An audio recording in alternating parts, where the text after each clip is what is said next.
There's a moment in every life when holding on hurts more than letting go. We've all felt it.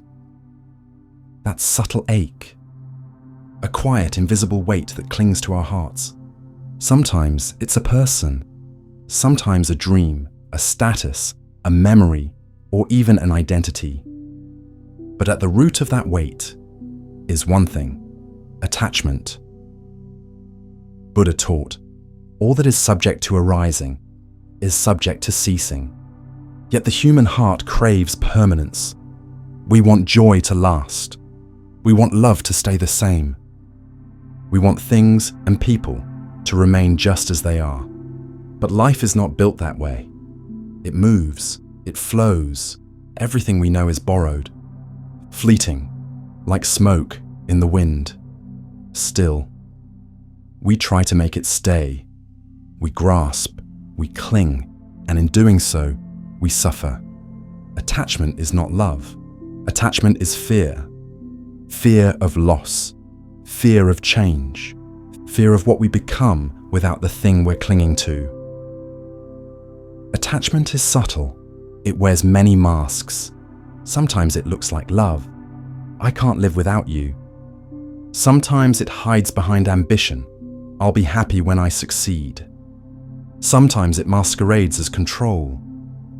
Things must go my way. But underneath every form of attachment is this belief: I am not enough as I am. I need this to be whole. And that belief is a trap. Imagine this. You're holding a rope. The more the other side pulls away, the tighter you grip. Your hand bleeds, your muscles strain, but you won't let go. That's attachment. And like that rope, it wounds us. Not because the rope is evil, but because we won't open our hand. How many nights have we lost sleep over someone who left? How many days have we spent chasing validation? How many years have we lived haunted by a past we couldn't change? We're prisoners, but the jail is made of our own hands. Here's a truth the world rarely tells you. Letting go is not weakness. It is the deepest kind of strength. It is not abandonment. It is acceptance. It doesn't mean we stop caring. It means we stop controlling. Letting go is not about erasing the past, but freeing yourself from its chains. It's choosing peace over pride, stillness over struggle. In Buddhism, non-attachment is not coldness. It is clarity. It doesn't mean we don't love. It means we love with open hands, not clenched fists. It's sitting with your emotions, watching them rise and fall like waves without getting pulled under.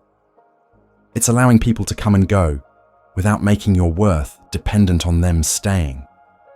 It's appreciating beauty without needing to own it. It's experiencing joy without fearing its end. Non-attachment is a daily practice, a breath, a pause, a quiet returning to the present. Much of our attachment lives in the stories we repeat. I was supposed to be more successful by now. They shouldn't have hurt me. This isn't how it was meant to be. But reality doesn't follow our scripts. And the more we resist what is, the more we suffer. Letting go often begins with letting go of the story. Instead of saying, this shouldn't have happened, try asking, what is life teaching me through this? Instead of, why me? Ask, what now? True love is not possessive. It does not say, you must stay with me forever. It says, may you be happy, even if I am not your path. It does not say, I need you to complete me.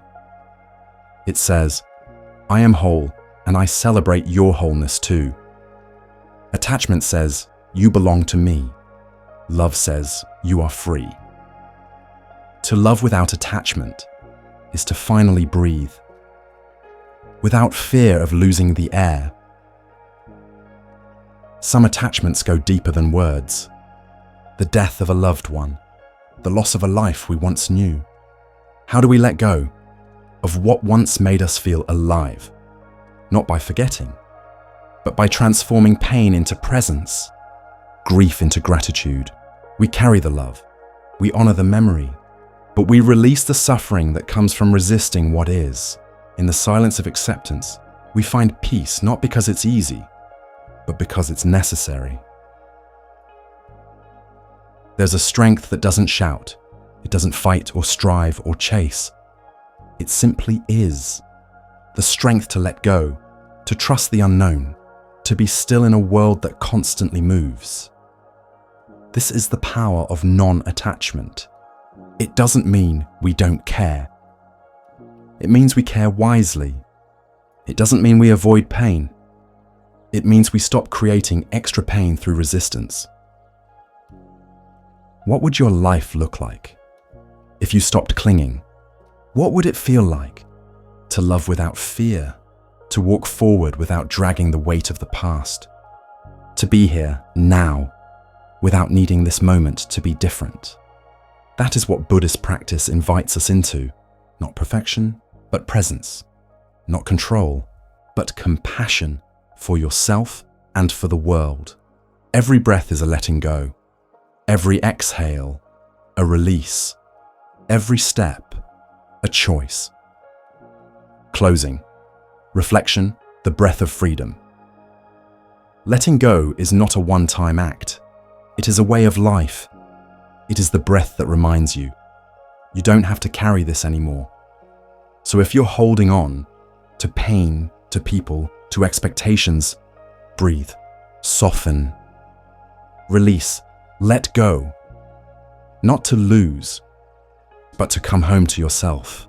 Because in the end, freedom is not found in having more, but in needing less. Not in holding tighter, but in surrendering completely. You are not your attachments. You are the awareness that watches them come and go. And in that awareness, you are already free. Silent strength. Peace begins when attachment ends.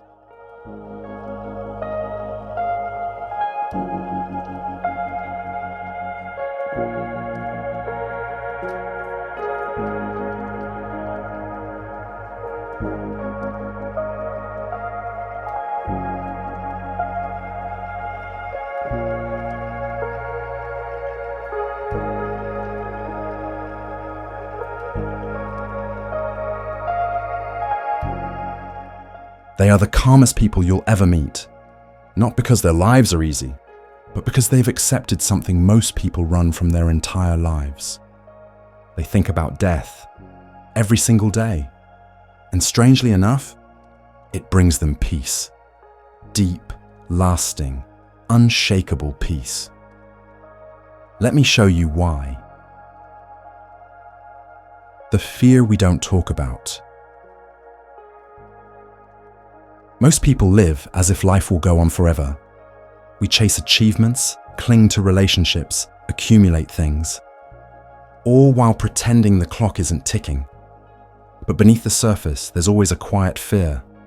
The fear of loss, the fear of the unknown, the fear of death. We avoid it, distract ourselves, we scroll, we consume, we plan for next year. Yet we forget that every breath brings us one moment closer to the end. Buddha once said, "Of all footprints, that of the elephant is supreme. Of all meditations, the meditation on death is supreme." It's called Maranasati, death awareness, and those who practice it don't become darker or depressed. They become free. What is Maranasati? Maranasati isn't about obsession or fear. It's not about imagining your funeral every day. It's about remembering what is true, that this life, as beautiful and sacred as it is, will not last forever. That every moment is borrowed, every breath is a gift. In Buddhist practice, monks often reflect daily on lines like, "This could be my last breath. This body is not mine. Death will come. Suddenly, inevitably, and I do not know when." This isn't said with sadness. It's said with presence. It wakes you up to what matters, to what is real. Why thinking of death brings peace. Let's pause for a moment and ask, why would anyone think about death on purpose? Isn't that morbid? Number. Because when you truly face death, you stop fearing it. And when you're not afraid to die, you're finally ready to live. You let go of what doesn't matter. You forgive faster. You hold on to fewer grudges. You stop chasing shallow things. You become present, grounded, peaceful. You realize that argument, it's not worth it. That car, you can't take it with you. That moment with your child, it will never return. Be there for it. Thinking of death doesn't make you gloomy, it makes you grateful. A monk's morning ritual. In many Theravada monasteries, the morning chant includes this reflection. I am subject to aging. I am not beyond aging. I am subject to illness. I am subject to death. All that is mine, beloved and pleasing, will become otherwise. These words are repeated like a mantra, not to depress, but to liberate. Because once you stop clinging, you start seeing clearly. Impermanence is the door to freedom. Everything changes. Everything passes. In Buddhist philosophy, this is called anicca, impermanence. People change. Bodies age. Flowers bloom, then wither. Relationships begin, and eventually end. And yet, we suffer because we try to hold on to what cannot be held. The Buddha taught that clinging to impermanent things is the root of all suffering. So, when peaceful people think of death, they are not being pessimistic. They are aligning themselves with reality. And in that alignment, there is a strange and profound freedom. Stories from the Buddha's time. There's a famous story about a grieving mother named Kisa Gotami. Her child had died and she was inconsolable. She begged the Buddha to bring him back. The Buddha told her, "Go to every home in the village. Bring me a mustard seed from a household that has never experienced death." She went, house to house. But every home had lost someone. A parent, a child, a friend. She returned empty-handed, and she understood. Death was not punishment. It was simply the nature of life. From that moment, she began to heal. Peace through perspective. Let's try a little reflection together. Pause what you're doing. Close your eyes for a second. Now ask yourself, if today were my last day, what would really matter? Who would I forgive? Who would I want to hold or say sorry to? Would that thing I'm stressed about still matter? The peaceful people of this world don't live in denial. They live awake. They know that death is not a tragedy. Wasting life is. Letting go of attachment. Thinking about death also helps us loosen the grip of attachment. We attach ourselves to people, outcomes, titles, plans, and even identities. But what if we approached life like a traveler, grateful for every stop, but never mistaking the journey for the destination? The more we let go, the lighter we become. The people who walk through this life with peace in their heart are not the ones who have everything. They are the ones who are ready to lose everything and still smile. A mirror to our priorities. When you contemplate death, you begin to edit your life. Suddenly, you say no to drama. You choose silence over noise. You stop trying to impress people who don't even know your soul. You prioritize depth over speed, meaning over money, because time becomes precious, and peace, it becomes your highest currency. Death is a teacher. We don't need to wait until we are old to think about death. In fact, the younger you start, the more peace you bring into your life. Death teaches us presence. It teaches us to value time, love, and breath. Every morning we are born again. What we do today is what matters most. The Buddha. So the question isn't, why think about death? The question is, how can you truly live if you don't? Monks in the cemetery. In ancient Buddhist practice, monks would meditate in cemeteries. They would sit beside decaying bodies, not out of morbidity, but as a way to understand impermanence deeply. They would reflect, "This too is my body's fate. It is not exempt." That kind of clarity changes you. You stop seeing life as something to control and start seeing it as something to experience, moment by moment. That is peace. Turning fear into freedom. Most people fear death, but in Buddhism, we say, it is not death that is to be feared, but the fear of death. Once you accept it, there's nothing left to hold you back. You speak your truth.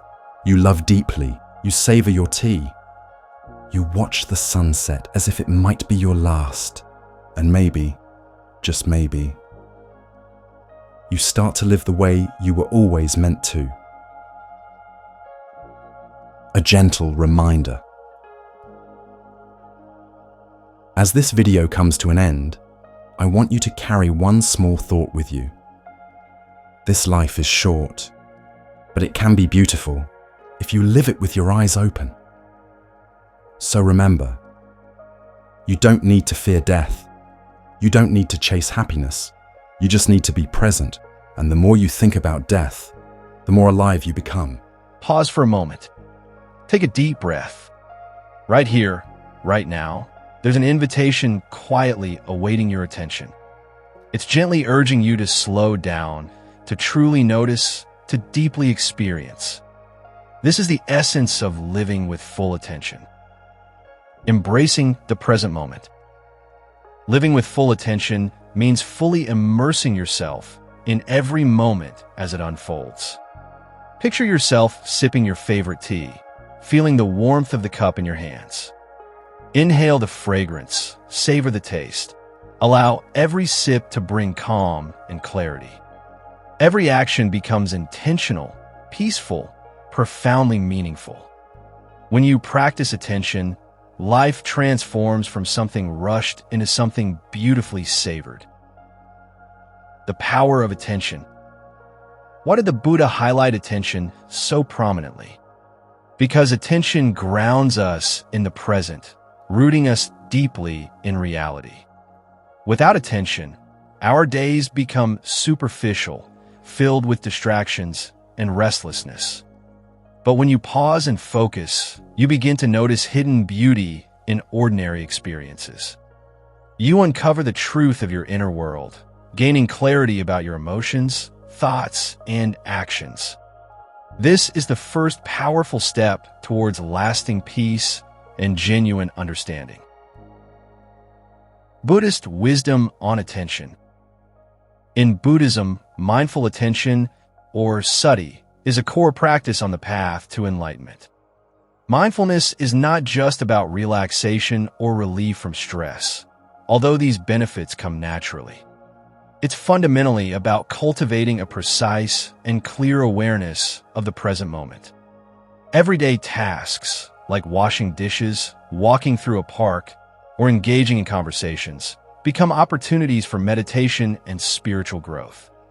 When mindful, each task anchors you in peace and offers clarity. Deepening your understanding through attention. Attentive living helps you clearly understand your mind's patterns. With mindfulness, you start to notice how reactions shape your emotional state. You see clearly that suffering arises not from external events, but from your reactions to them. This realization is transformative, giving you the freedom to respond wisely rather than reacting impulsively. In time, this leads to greater understanding, empathy, and compassion. Attention as the gateway to compassion. When you give full attention to others, you naturally become compassionate. By truly noticing the subtle emotions, struggles, and joys of those around you, you become kinder and more patient. As Thich Nhat Hanh teaches, the most precious gift we can offer anyone is our attention. In this way, mindfulness becomes a profound act of love, enriching relationships and bringing deeper joy to your connections with others. Achieving inner freedom through attention. Inner freedom is the profound peace you feel when your happiness doesn't depend on external conditions. Mindful attention reveals the transient nature of everything, including your emotions and thoughts. This insight liberates you from attachment to outcomes, expectations, and even your own desires. The Buddha described this state as liberation, freedom from emotional turmoil and suffering. By continually returning to the present moment, you discover deep inner peace and lasting freedom. Practical steps for daily mindfulness. To integrate mindful living into your daily routine, begin with these simple practices. 1. Morning mindful breathing. Spend a few minutes each morning simply observing your breath. 2. Mindful activities. Choose everyday actions like eating, walking, or listening, and perform them with complete presence. 3. Regular meditation. Even brief meditation sessions can greatly enhance your attention. These practices gradually infuse mindfulness into your daily life, enhancing your clarity, compassion, and peace. Overcoming challenges in mindful living. Mindful attention can sometimes feel challenging. Your mind will wander, feel restless, or resist focusing. Understand that this resistance is natural. Each distraction is an opportunity for mindfulness. Gently and patiently bring your focus back to the present, over and over. With practice, your attention grows stronger, your mind calmer. Inspiring stories of mindful transformation. Consider the story of a busy executive overwhelmed by stress and anxiety. He began practicing mindful attention throughout his day. Slowly, his stress transformed into calm clarity, improving his relationships and deepening his joy. Such stories illustrate the profound impact attentive living can have on anyone's life, showing the possibility of real transformation through simple mindfulness practices. Living with full attention is a practice available to everyone at every moment. Each moment is a gentle teacher, guiding you towards wisdom, peace, and genuine joy. As you embrace mindfulness daily, you unlock the richness hidden within each moment. This path is beautifully simple and profoundly powerful, a journey towards lasting inner freedom. May each breath you take guide you gently to peace, deep compassion, and clarity. May your journey be filled with mindful presence and heartfelt joy. Namaste. Sometimes life shatters everything we thought was safe. A loved one leaves, a dream crumbles, the world turns cold, and we wonder, why me? But what if nothing was random? What if, long before science and therapy, the Buddha already understood the hidden patterns behind our pain? What if everything that ever happened to you happened for you? The Buddha's first truth, why we suffer. Over 2,500 years ago, under the Bodhi tree, Siddhartha Gautama awoke, not just to enlightenment, but to the truth of human life. His very first realization was this: life contains suffering. This is called dukkha. We suffer because we crave comfort, stability, permanence. We suffer because we resist change, loss, uncertainty. We suffer because we forget that everything is impermanent. But suffering is not a mistake. It's a message, a mirror, a teacher. When we lose someone, it teaches us the depth of our love. When we fail, it humbles our ego. When we feel pain, it calls us inward, to reflect, to awaken. Just as a storm clears the air, the Buddha said, so too can pain clear the mind. Karma, the wisdom behind the chaos. In Buddhism, life is not governed by chaos. It is governed by karma, the law of cause and effect, not as punishment, not as reward, but as natural unfolding. Every action, every intention, every thought, they all ripple through the universe, shaping what comes next. If you're in pain now, it doesn't mean you're being punished. It means something is being revealed, a cycle is completing, a lesson is arriving. Sometimes karma brings back joy, sometimes it brings hard truths, but always it brings what is needed for growth. The Buddha never promised a life free of difficulty. He promised that difficulty could lead to freedom if met with awareness. The illusion of control. We suffer most when we try to control the uncontrollable. We want people to stay. We want plans to unfold as expected. We want life to be predictable. But anicca, impermanence, is the reality. Even the most beautiful flower withers. Even the strongest body weakens. Even the most passionate love may change form. The Buddha taught that clinging leads to suffering. Letting go leads to peace. That doesn't mean we stop caring. It means we stop grasping. We love fully, but without fear. We act with purpose, but release expectations. We walk forward, but trust the path, even when it turns. Let go or be dragged. Zen proverb. Pain is a spiritual assignment. What if your pain is not punishment, but a spiritual assignment? A whisper from the universe that it's time to change, to evolve, to shed an old layer. Maybe that betrayal wasn't cruelty, it was clarity. Maybe that heartbreak wasn't loss, it was redirection. Maybe that illness wasn't an end, it was an invitation to go inward. The Buddha didn't avoid his suffering, he sat beneath it, and through that stillness, he awakened. That is your invitation too, to sit with what hurts, to ask it what it's trying to teach you, to stop running and start listening, because even the deepest wounds carry seeds of wisdom. Everything is preparing you. Think back to your past. What moments changed you most? Was it the easy ones, the victories, the smooth chapters, or was it the losses, the breakdowns, the nights you cried on the floor? You see, life is preparing you, even when it feels like it's destroying you. The Buddha said, no lotus can bloom without the mud. It's in the struggle that the soul expands. It's in the dark that the light within is remembered. So if your life feels heavy right now, know this: you're not being punished, you're being shaped, you're being purified. Not to become someone new, but to remember who you already are, beneath the fear, the ego, the illusion.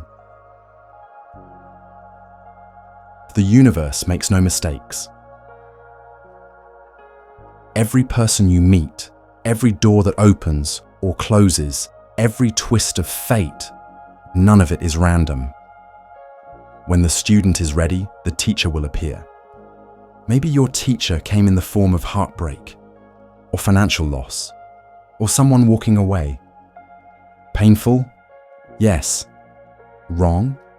Number, the Buddha teaches us to see through appearances, to realize that what looks like misfortune might be guidance. What feels like rejection might be protection. What hurts the most might be the key to your awakening. The universe makes no mistakes. It just speaks in a language the heart must learn to understand. Learning to trust life. Trust is not blind faith. It is a decision to believe there is wisdom even in what we don't yet understand. Trust is waking up and choosing to say, I don't know why this is happening, but I trust there's meaning in it. I don't see the purpose yet, but I trust I will. I'm hurting, but I will not harden. I will stay open. The Buddha's path is not one of passivity. It is a path of radical trust and radical presence. We don't numb ourselves. We don't pretend things don't hurt. We feel it all, and we keep walking, step by step, breath by breath, because we trust that the path knows what it's doing, even when we don't. When you let go, you make space. Buddhism isn't about adding more. It's about releasing what no longer serves. When you let go of your plans, life surprises you. When you let go of the past, the present becomes clear. When you let go of fear, love has room to grow. What if that painful chapter wasn't an ending, but a clearing? What if the things life took away were never meant to stay? What if the delay was protecting you from something you can't see yet? In letting go, we open. In surrender, we receive. And in silence, we begin to hear the truth again. What the Buddha would say to you now. If the Buddha were sitting beside you right now, as you face your pain, he would not try to fix you. He would not rush you. He would not give you shallow answers. He would look into your eyes with deep compassion and say, Beloved one, I see your suffering, but I also see the light within you. Trust the unfolding. Walk gently. Everything is happening for your awakening. And in that stillness, you'd begin to feel it, a shift, a calm, a knowing that, yes, maybe this really is for a reason. So now I ask you to pause, close your eyes, place your hand on your heart, breathe, and say gently to yourself, I am not broken, I am becoming. This moment is not against me, it is shaping me. I trust that everything is happening for a reason. Let this be your mantra, your prayer, your inner strength. Because no matter what you've been through, you are still here, still breathing, still evolving, and perhaps just like the Buddha saw.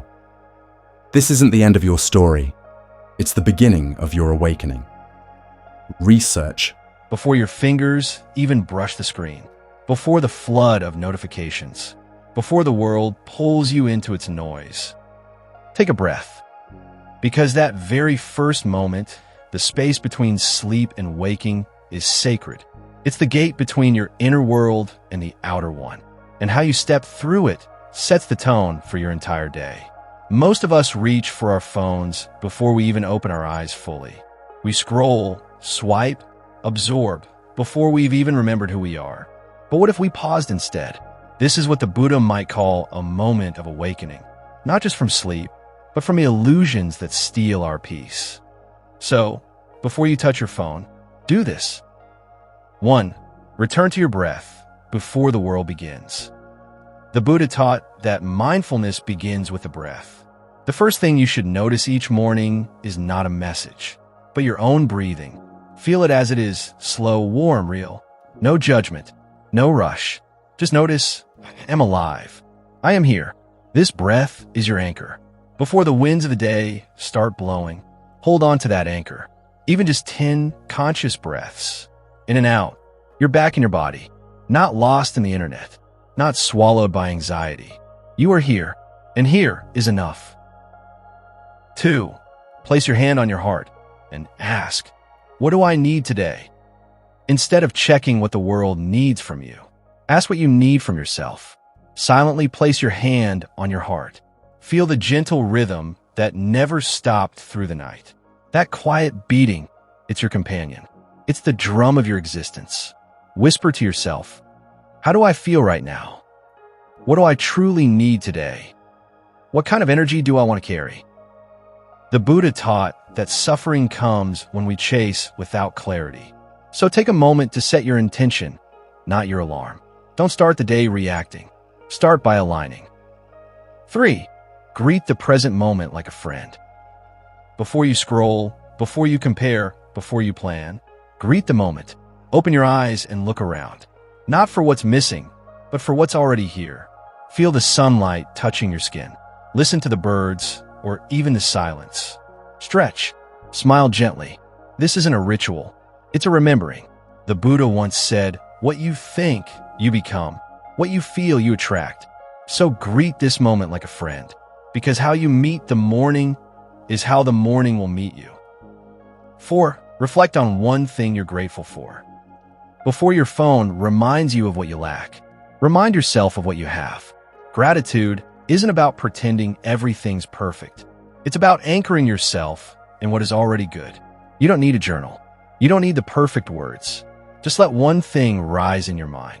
A person, a memory, a chance, even just the breath you took. Hold it like a flame in your chest. In Buddhism, gratitude is a quiet liberation.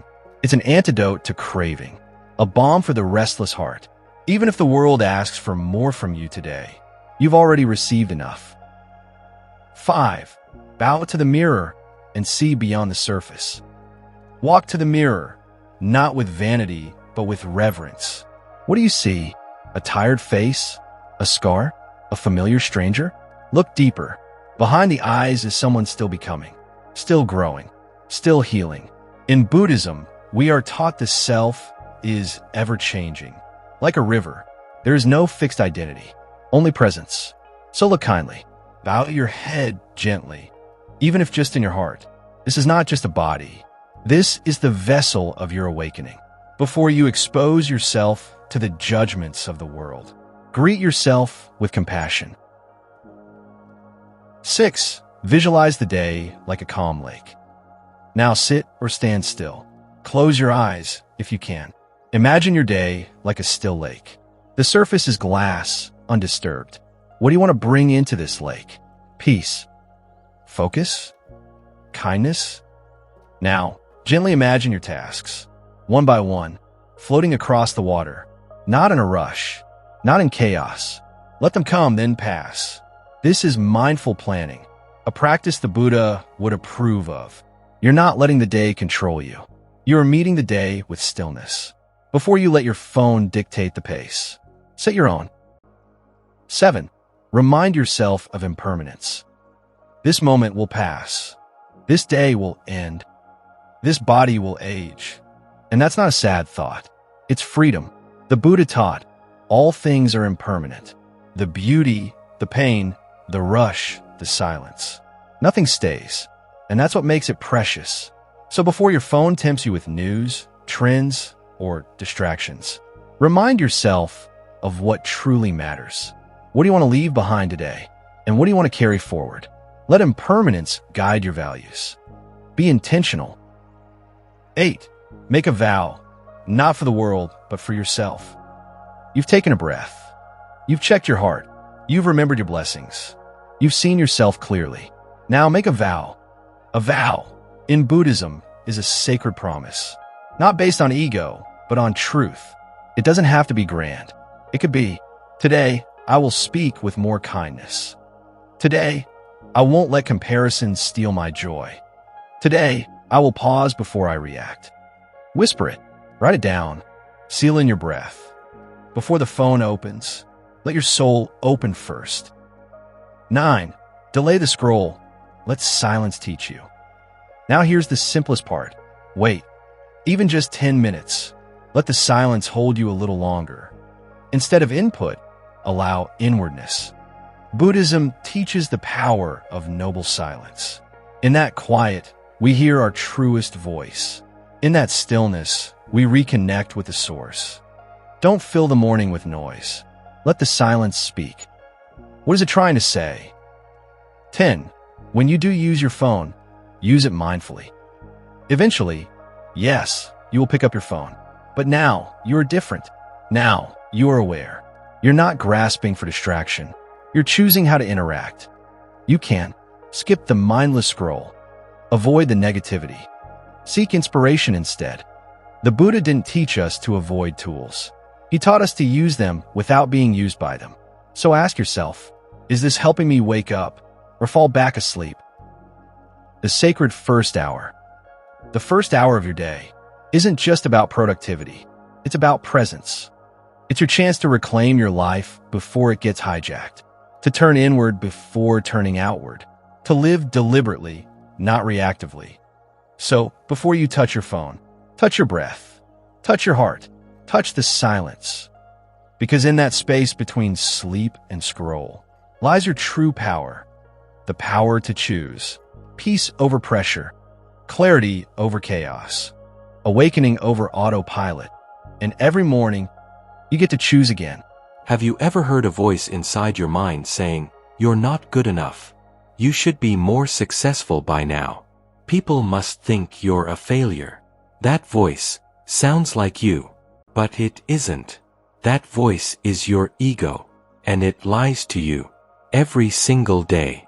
In this quiet space, let's pause the noise. Let's gently unravel the illusion that the ego wraps around our lives, and rediscover a truth that's been with us since before the ego was ever born. Part 1. The mask you didn't know you were wearing. From the moment we're born, we begin crafting an identity, a name, a personality, a story. We learn to say, me, and suddenly, we think there's something solid behind that word. But according to Buddhist wisdom, this self is a fabrication, a mask. The ego isn't who you are. It's who you think you are. It's a mental construct made of memories, opinions, fears, desires, and stories. And like all stories, it can be edited, rewritten, or completely made up.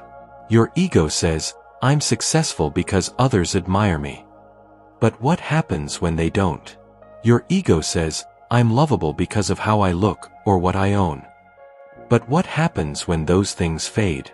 The ego builds a house of cards, and then dares you to stand tall inside it during a storm. Part 2. How the ego lies to you. The Buddha taught that suffering comes from clinging to ideas, to things, to identities, and the ego clings hardest of all. Here's how it tricks you. Lie number 1, you are your thoughts.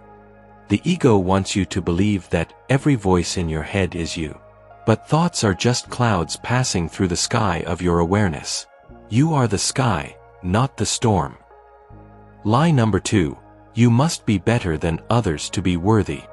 Comparison is the ego's fuel. It thrives on superiority or inferiority. Either way, it separates you from others. Lie number 3, you're not enough. This lie keeps you on a treadmill, striving, chasing, hustling, always just one step away from being finally okay. But here's the truth. You were enough before your first breath, and you'll still be enough at your last. Part 3. The prison of ego. When we live through the ego, we're not truly living. We're performing. We say things to impress. We hide our pain to appear strong. We smile when we're breaking inside, because the ego fears being seen as weak more than being actually weak. Imagine holding your breath all day just to seem graceful. That's what ego does to the soul. You begin to fear silence, because in silence, the performance crumbles. You begin to fear rest, because the ego equates stillness with failure. But there's a way out, and the door is always open. Part 4. Recognizing the voice of ego. So how do we begin to escape? It starts with awareness. The next time a thought pops up, I need more likes, They're better than me. I can't show weakness. Ask gently. Who is speaking here? You'll notice something remarkable. That voice is loud, but not deep. Persistent, but not wise. Urgent, but not compassionate. That's your ego. And once you recognize its tone, you no longer have to believe it. You don't fight the ego. You see through it. Like realizing the monster in the closet was just a shadow on the wall. Part 5. Buddhist Wisdom on Self and Emptiness. The Buddha didn't teach that the self is bad. He taught that the self is empty. Not meaningless, but not fixed either. You are not a static identity. You are a flowing process, a river, not a stone. There is no permanent you to defend. No perfect version of you to chase. This is not depressing, it's freeing. You don't have to protect a castle anymore. You can walk barefoot in the forest and belong to everything. Zen Master Dogen once said, "To study the self is to forget the self. To forget the self is to be awakened by all things." When the self dissolves, the whole universe walks in. Part 6. Escaping the ego through mindfulness. So how do we live beyond the ego? The answer is simple, but not always easy. Mindfulness. Mindfulness is not just awareness. It is non-judgmental awareness. Watching your thoughts without clinging. Watching emotions without identifying. When anger arises, ego says, "I am angry." But mindfulness says, anger is arising. See the difference? One traps you. The other frees you. Through daily practice, sitting in silence, breathing, observing, you begin to loosen the ego's grip. You learn to be with what is. You no longer need to be someone. You can simply be. Part 7. Compassion dismantles ego. Compassion is the antidote to ego. Why? Because ego is obsessed with separation. And compassion collapses the walls. When you feel someone else's suffering as your own, the ego can't survive. When you help without expecting credit, the ego shrinks. The Buddha once said, "Hatred does not cease by hatred, but only by love. This is the eternal rule." Apply this to your inner voice. Don't hate your ego. Love it, and let it go. Like a child clinging to a toy it's outgrown. You smile, and gently take it from their hand. Part 8. Humility, the quiet power. One of the most misunderstood virtues is humility. The ego thinks humility is weakness. But humility is simply truth. It doesn't mean thinking less of yourself. It means thinking of yourself less. It means walking into a room and not needing to be the star. It means admitting when you're wrong without collapsing. It means being open to learning, even if you're already wise. And in that humility, there is peace. No one to impress. Nothing to prove. Just presence. Part 9. What remains after ego dissolves? So, what's left once ego melts away? What remains when the armor drops? Stillness. Love. A vast, quiet freedom. You don't become nothing. You become everything. A tree is no longer competition. It's a teacher. The wind is not a nuisance. It's a song. The person who hurt you is not your enemy. They're a mirror. You begin to walk gently. Speak kindly. Live slowly. Not because you should, but because it's natural. This is who you've been underneath the noise all along. Part 10. The daily practice of freedom. Escaping the ego isn't a one-time escape. It's a daily invitation. Every morning, the ego wakes up before you do. But so can your awareness. Here are a few ways to return to truth again and again. Sit in silence. Let the thoughts come and go like birds in the sky. Breathe deeply. The breath doesn't lie. It brings you back to now. Reflect with kindness. Ask, is this my truth or my ego speaking? Serve someone. A kind act dissolves the illusion of separation. Forgive often, especially yourself. And when the ego reappears, and it will, don't panic. Smile at it. Thank it for trying to protect you. And walk on. Closing. You were never lost. In the end, escaping the ego is not about becoming something else. It's about remembering what you already are. A drop of awareness in the ocean of being. A flicker of consciousness wrapped in stardust. A gentle soul, whole even in your brokenness. So when the voice returns, saying, "You're not enough. You'll never be free. You must keep proving yourself," you now know the truth. That voice is not you, and it never was. Let go of the lie, and come home to the silence that has always known your name. Have you ever looked at someone's life and wondered, why do good people suffer, while others who lie and hurt seem to succeed? Why does life feel so unfair? If you've ever carried that ache in your heart, the confusion, the anger, the deep need to understand, this video is for you. Let's go beyond superstition and discover the truth about karma. Not the pop culture version, but the deep, powerful, liberating truth the Buddha taught over 2,500 years ago. What karma is not. Let's start by clearing away the myths. Karma is not a cosmic reward and punishment system. It's not a heavenly scoreboard tracking how good or bad you've been. And no, karma is not fate.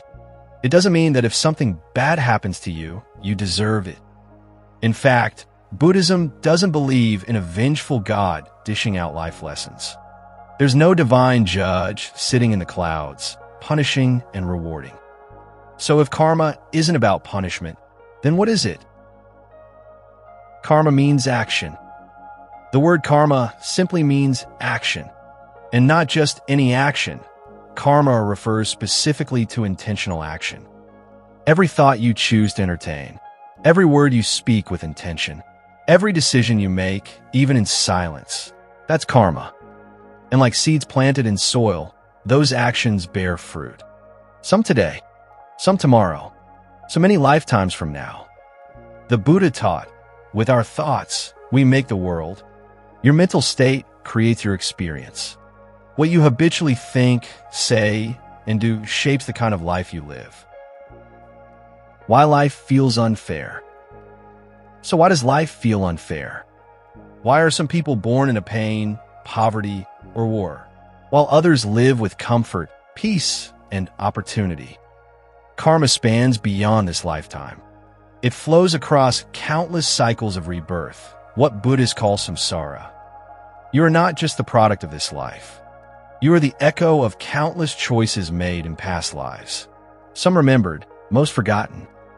The body you inhabit, the family you were born into, even your natural talents. All may be the result of karmic seeds ripening from lives long ago. This doesn't mean you're being punished. It means every condition in your life is an opportunity to respond, to sow new seeds, plant better ones, and shape the future from this moment forward. The past may have brought the storm, but how you stand in the rain, that's up to you now. Karma is not linear. Another myth, that karma is instant or predictable. People say, she lied, so why didn't she face consequences? Or, he gave to the poor, why did he still suffer? But karma is not a vending machine. You don't press a button and get a reward or punishment. It's more like a garden. You plant seeds of kindness today. They might bloom tomorrow, or years later, or maybe in another life. Likewise, the pain you face today may be the result of seeds you didn't even know you planted. Karma works across vast timelines. Just because you don't see the connection doesn't mean it's not there. Karma and the mind. But here's something even more profound. The most immediate effect of karma is your state of mind. When you act with anger, greed, or hatred, you immediately suffer. Your peace is disturbed. Your heart contracts. You build a mental world of fire and fear. But when you act with compassion, generosity, and truth, Your mind becomes spacious. You feel light. You sleep better. You walk easier. This is what Buddhism calls mental karma. Even if no one sees your thoughts, you feel them. You live in the world they create. The mind is not just a mirror. It's a projector. Breaking the cycle. Now here's the good news. Karma is not a life sentence. It's a law, but not a trap. You can break the cycle. Right here, right now. By choosing mindfulness over reaction. By responding with wisdom instead of rage. By planting seeds of stillness, kindness, and understanding, no matter what others do. The Buddha said, drop by drop, the water pot is filled. You don't have to overhaul your whole life. Start small. A kind word. A deep breath before you lash out. A pause instead of a judgment. These tiny choices ripple out and become your future. What about injustice? But what about injustice? Is karma just a way to justify suffering? No. Buddhism never asks us to ignore injustice. It simply reminds us, your response to injustice matters. Anger can burn down the very world you're trying to protect. Hatred cannot drive out hatred. The path of karma is not passive. It's powerful. You can fight for change, but do it with compassion, with clarity, with a heart that refuses to become the thing it's fighting. This is what it means to respond skillfully. The ripple effect. Imagine this. You smile at a stranger who felt invisible. They go home and treat their child with more warmth. That child grows up feeling loved and becomes someone who helps others. You never see that, but you started it. This is karma. Not as a cosmic scoreboard, but as an endless web of cause and effect. Every action touches something. Every thought becomes part of the world. You matter. Your choices matter, even when no one's watching.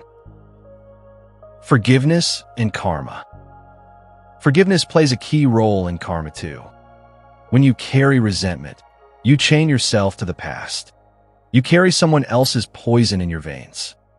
But when you forgive, not to excuse but to release, you free your own heart. That release is karma too. It shifts your inner world. It breaks cycles of pain. It makes space for something new to grow. Forgiveness doesn't change the past, but it transforms your future. Karma and liberation. Ultimately, karma is not about control. It's about freedom. The more you understand karma, the less you blame.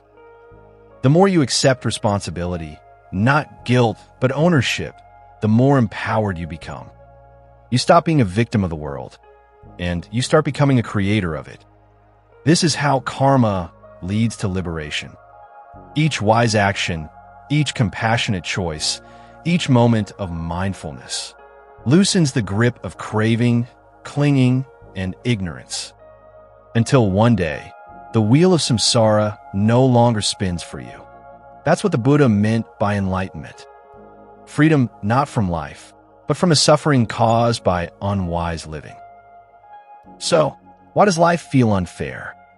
Because we're only seeing one chapter in a very long book. But you're not powerless. Every moment is a turning point.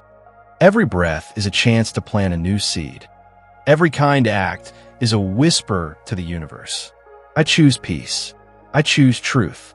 I choose love. That's karma. Not fear, not fate, but freedom woven through each conscious step you take. If this message reached your heart, know that the seeds of your listening are already growing. Let go of blame. Let go of needing the world to be fair. And instead, become the source of fairness, kindness, and peace. Right where you are. Thank you for walking this path. May you be free from suffering. May you walk with clarity. And may your karma be a path to awakening. In a world full of noise and distraction, there's a quiet voice, ancient, compassionate, and wise, that still speaks to those who are willing to listen. The words of the Buddha are not just teachings from long ago. They are reminders, gentle nudges to return to ourselves, to this moment, to the truth that lives beneath all suffering. In this video, we invite you to slow down, to breathe, and to receive 100 timeless quotes from the Buddha, each a seed of wisdom, and each followed by a reflection to help you feel, not just understand. Let these words wash over you. Let them settle deep in your heart. And may they guide you, not just through this video, but through your life. This is silent strength. Do not dwell in the past. Do not dream of the future. Concentrate the mind on the present moment. When our mind wanders to yesterday or tomorrow, we miss the only moment that truly exists, this one. Buddha reminds us, peace is here, now, not somewhere else. The mind is everything. What you think, you become. We become the thoughts we repeat. A fearful mind creates a fearful life. A peaceful mind creates a peaceful path. Choose your thoughts as carefully as you choose your friends.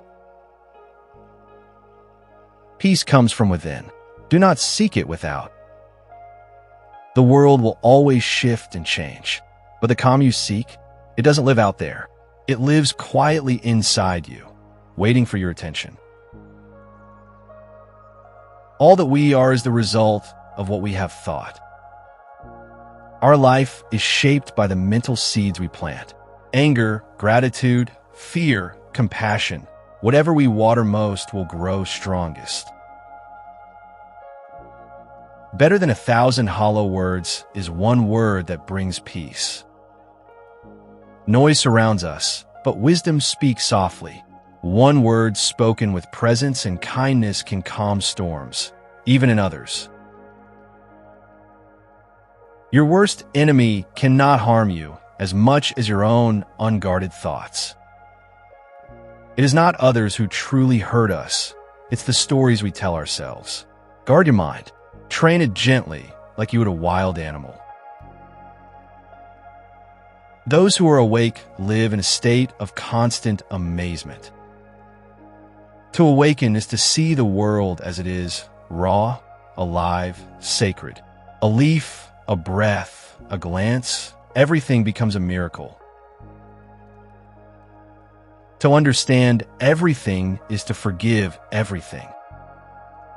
Anger shrinks when understanding grows. The more we see the reasons behind pain, the easier it becomes to forgive and move forward. As rain falls equally on the just and unjust, do not burden your heart with judgments, but rain your kindness equally on all. Compassion doesn't pick sides. Like the rain, let your kindness touch everyone, even those who seem undeserving.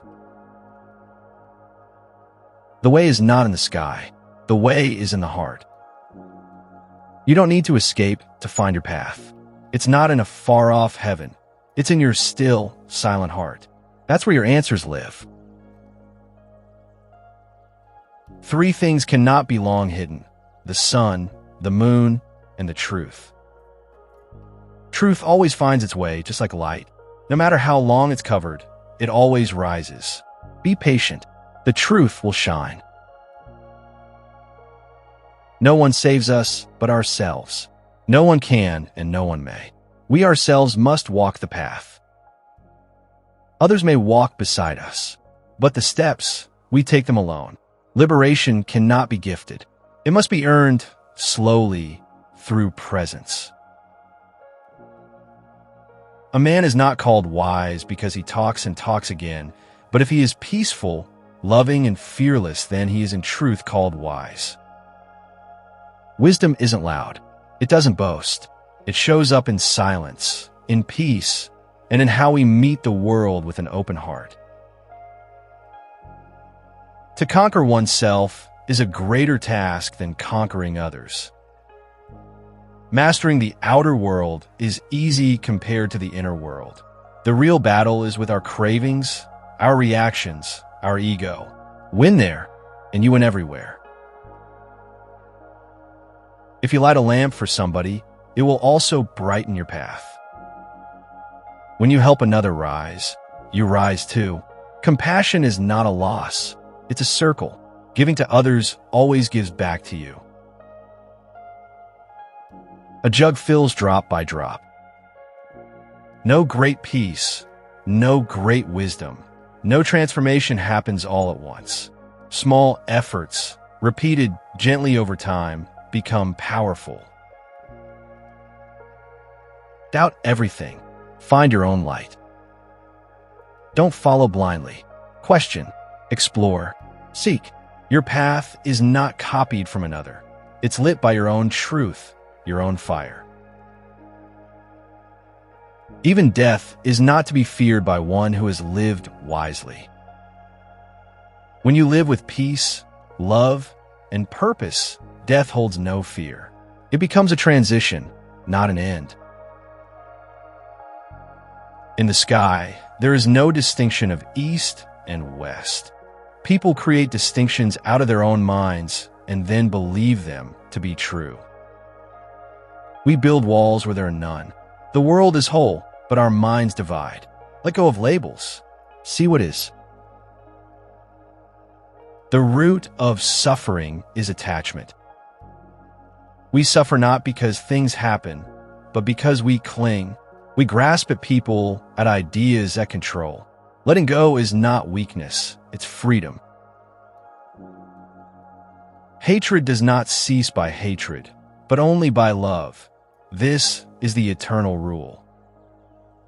Fighting fire with fire only spreads the flames, but respond to hatred with love and the fire dies. That is the Buddha's path. Radiate boundless love toward the entire world. Not just to your family or to those who are kind. Radiate love to everyone. Let it flow beyond borders, beyond labels, beyond fear. Thousands of candles can be lit from a single candle, and the life of the candle will not be shortened. Love and wisdom do not shrink when shared. They expand. Give freely. Your light will not go out. It will grow stronger. If your compassion does not include yourself, it is incomplete. You are not separate from the world. Be gentle with yourself. Hold your pain with the same care you offer others.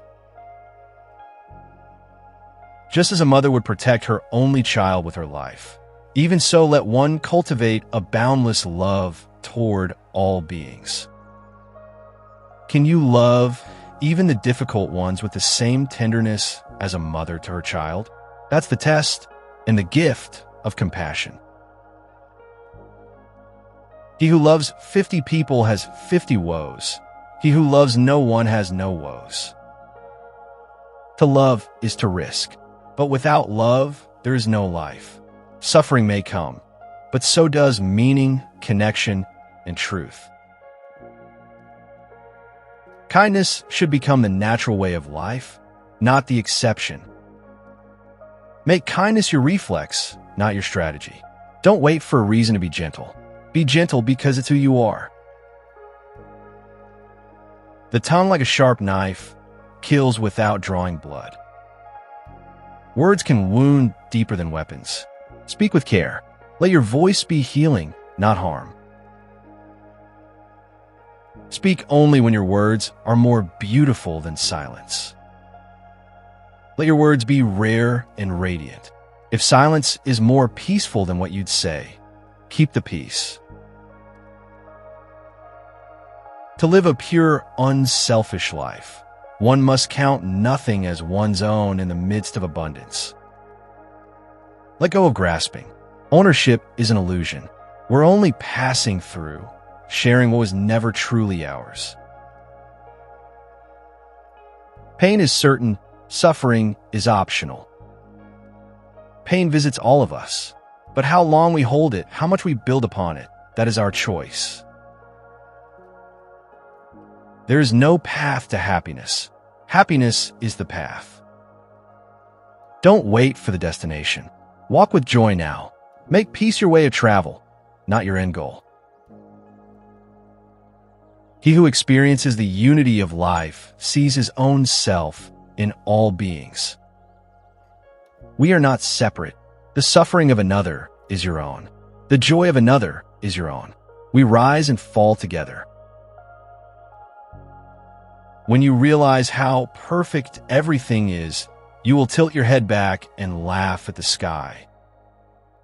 When acceptance replaces resistance, everything softens. Even the hard things, even the losses, even this moment. With our thoughts, we make the world. Our world isn't shaped only by what happens. It's shaped by how we see it. Change your mind, and your world transforms.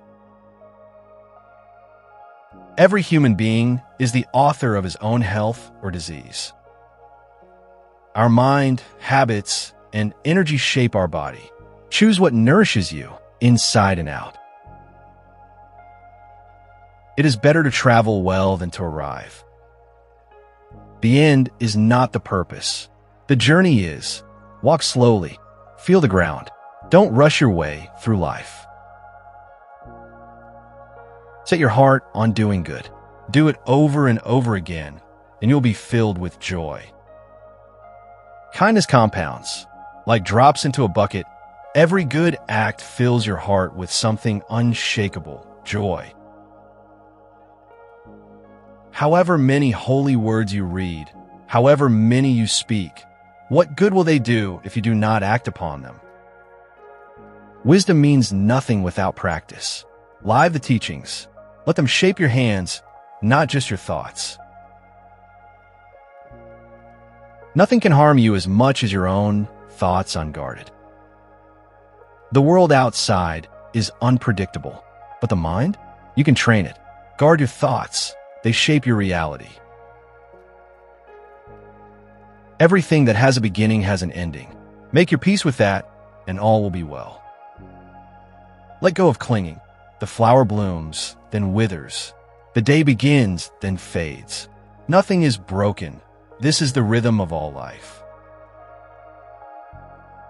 This existence of ours is as transient as autumn clouds. We float through life like mist, beautiful, delicate, and brief. Don't take permanence from something meant to pass. Appreciate it instead.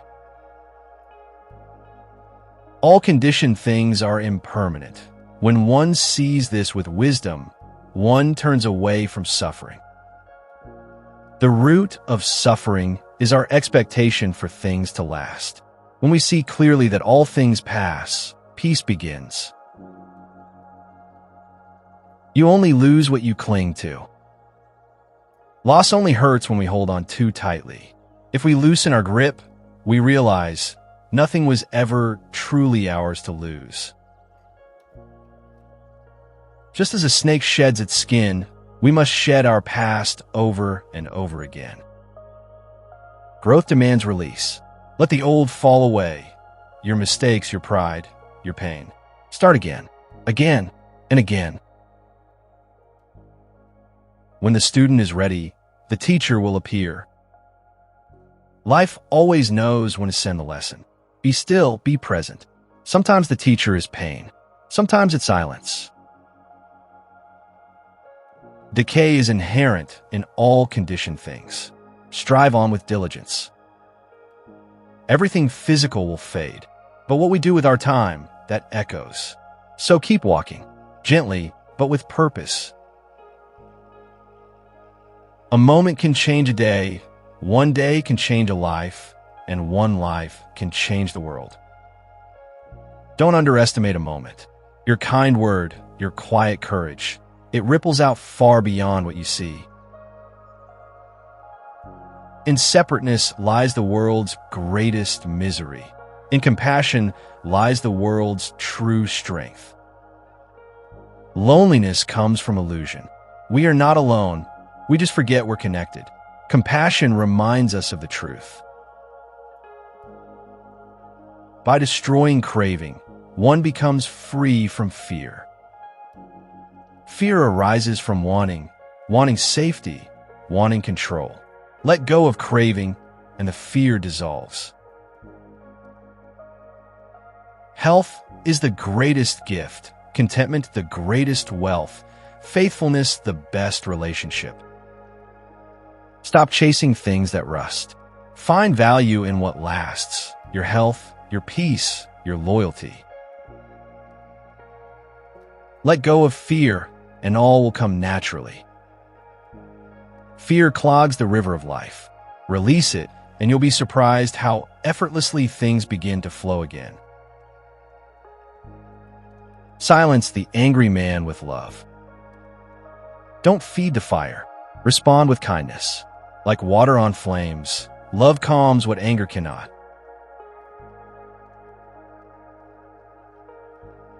Let yourself be open, and life will be easier. Hardness resists. Softness receives. Let yourself unfold. Open hands, open heart. Life flows more gently that way. Happiness does not depend on what you have or who you are. It solely relies on what you think.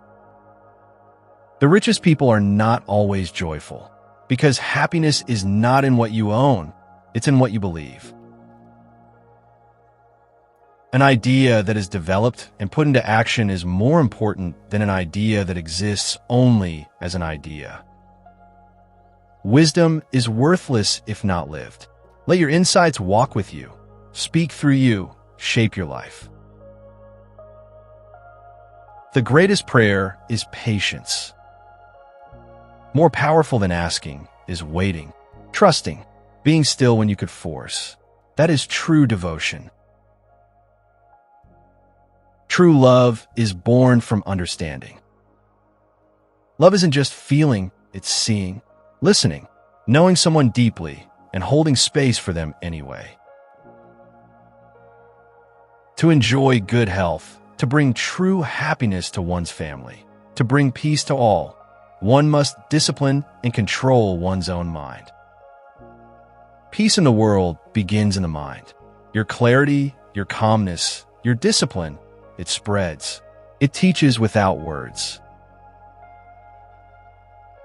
A disciplined mind brings happiness. An undisciplined mind wanders into chaos, but a focused, trained mind, it becomes a steady home for joy. Not even a god can change the past. What's done is done. Even the divine cannot erase yesterday. But we hold the power to choose differently today. That is our redemption. Whatever is not yours, let go of it. Your letting go of it will be for your long-term happiness and benefit. Let go of burdens that were never yours to carry. Other people's anger, the past, expectations, they don't belong to you. Release them. If a man going down into a river, swollen and swiftly flowing, is carried away by the current, how can he help others across? You can't rescue others if you're drowning yourself. Find your footing first, then help from a place of strength. The foot feels the foot when it feels the ground. We only know ourselves through experience. Wisdom isn't theory, it's contact with life. Walk the path. Don't just read about it. There are only two mistakes one can make along the road to truth: not going all the way and not starting. Courage is not just beginning. It's continuing even when it's hard. Start and keep going. That's how truth reveals itself. You will not be punished for your anger. You will be punished by your anger. Anger is not just a fire. It is a cage. It doesn't free you. It burns you from within. Let go before it consumes you. If you do not change direction, you may end up where you are heading. Small actions, repeated daily, create your future. Look closely at your path. Does it lead to peace or pain? As you sow, so shall you reap. Every thought, every word, every action plants a seed, and in time the harvest comes. Choose your seeds with care. Our theories of the eternal are as valuable as are those which a chick which has not broken its way through its shell might form of the outside world. Don't cling to ideas of the universe without breaking through your shell. Experience first, then speak of truth. Your actions are your only belongings. Not your wealth, not your name. Only your actions follow you. In the end, your deeds are your true legacy. The wise man makes an island of himself that no flood can overwhelm. Be grounded, rooted, calm in chaos. Let your wisdom be your anchor when the world turns stormy. All experiences are preceded by mind, having mind as their master, created by mind. Your inner world creates your outer world. Change the script in your mind, and the story around you changes too. The greatest illusion is that we are separate. You and I, tree and sky, joy and sorrow, we are not divided. Separation is an illusion. All is connected. Attachment leads to suffering. To crave, to grasp, to hold tight. This is the root of pain. Let go, and you free both your hands and your heart. Just as a solid rock is not shaken by the storm, even so the wise are not affected by praise or blame. The wise do not chase applause or hide from criticism. They remain still, anchored in who they are, not in what others say. He who envies others does not obtain peace of mind. Envy poisons the heart. Look not at what others have, but at what beauty lives within and around you. That is where peace grows. The root of all suffering is attachment. This truth returns again and again. Attachment to things, people, outcomes is the chain. Release it, and suffering fades. Meditate, do not delay, lest you later regret it. Silence is not a luxury, it's a necessity. Sit, breathe, begin. Your future self will thank you. Be a lamp unto yourself. Be your own refuge. Don't wait to be saved. Don't wait for the path to be shown. You are the path. You are the light. Walk it. Delight in meditation and solitude. Compose yourself. Be happy. You are a seeker. In the quiet, you'll find your joy. In stillness, your truth. You are not lost. You are simply remembering. Work out your own salvation. Do not depend on others. The path is yours. No one can walk it for you. Help may come, but liberation must be chosen and lived by your own effort. Just as treasures are uncovered from the earth, so virtue appears from good deeds. Goodness doesn't shout. It emerges slowly, through action, through intention, through the quiet gold of right conduct. To keep the body in good health is a duty, otherwise we shall not be able to keep our minds strong and clear. Your body is your temple. Nourish it with balance. Care for it not out of vanity, but so your mind may remain bright and steady. Without health, life is not life. It is only a state of languor and suffering. Health is not just the absence of illness. It is the ground on which joy and presence grow. Cherish it. Endurance is one of the most difficult disciplines, but it is to the one who endures that the final victory comes. Endurance is not weakness. It is strength in disguise. When you keep going, even when it's hard, the mountain eventually bows to you. It is in the nature of things that joy arises in a person free from remorse. When your heart is clean, joy comes uninvited. Live truthfully, and you won't need to chase happiness. It will find you. There is nothing so disobedient as an undisciplined mind, and there is nothing so obedient as a disciplined mind. The mind can be your greatest ally or your fiercest saboteur. Train it gently, and it will lead you to freedom. He who has no attachment can really love others, for his love is pure and divine. Love without chains is the truest form. No possession, no demand, only presence, and a wish for the other's peace. A family is a place where minds come in contact with one another. Family is more than blood. It is a space where hearts and minds meet, shape, and heal one another. Meditation brings wisdom. Lack of meditation leaves ignorance. Without stillness, we cannot see. The dust never settles, and truth remains hidden. Sit, breathe, listen. Wisdom is waiting. There is no fire like passion, no shark like hatred, no snare like folly, no torrent like greed. These forces, passion, hatred, greed, are not outside you. They live in the mind. Master them or be mastered by them. Look within. Be still. Free from fear and attachment. Know the sweet joy of living in the way. The outer world is noisy, but within you, a quiet path winds through peace. Walk it often. It will take you home. He who has awakened is free from all delusions. Awakening is not magic. It is seeing clearly. It is dropping illusion and touching reality with both hands. The one who has conquered himself is far greater than he who has conquered 1,000 men in battle.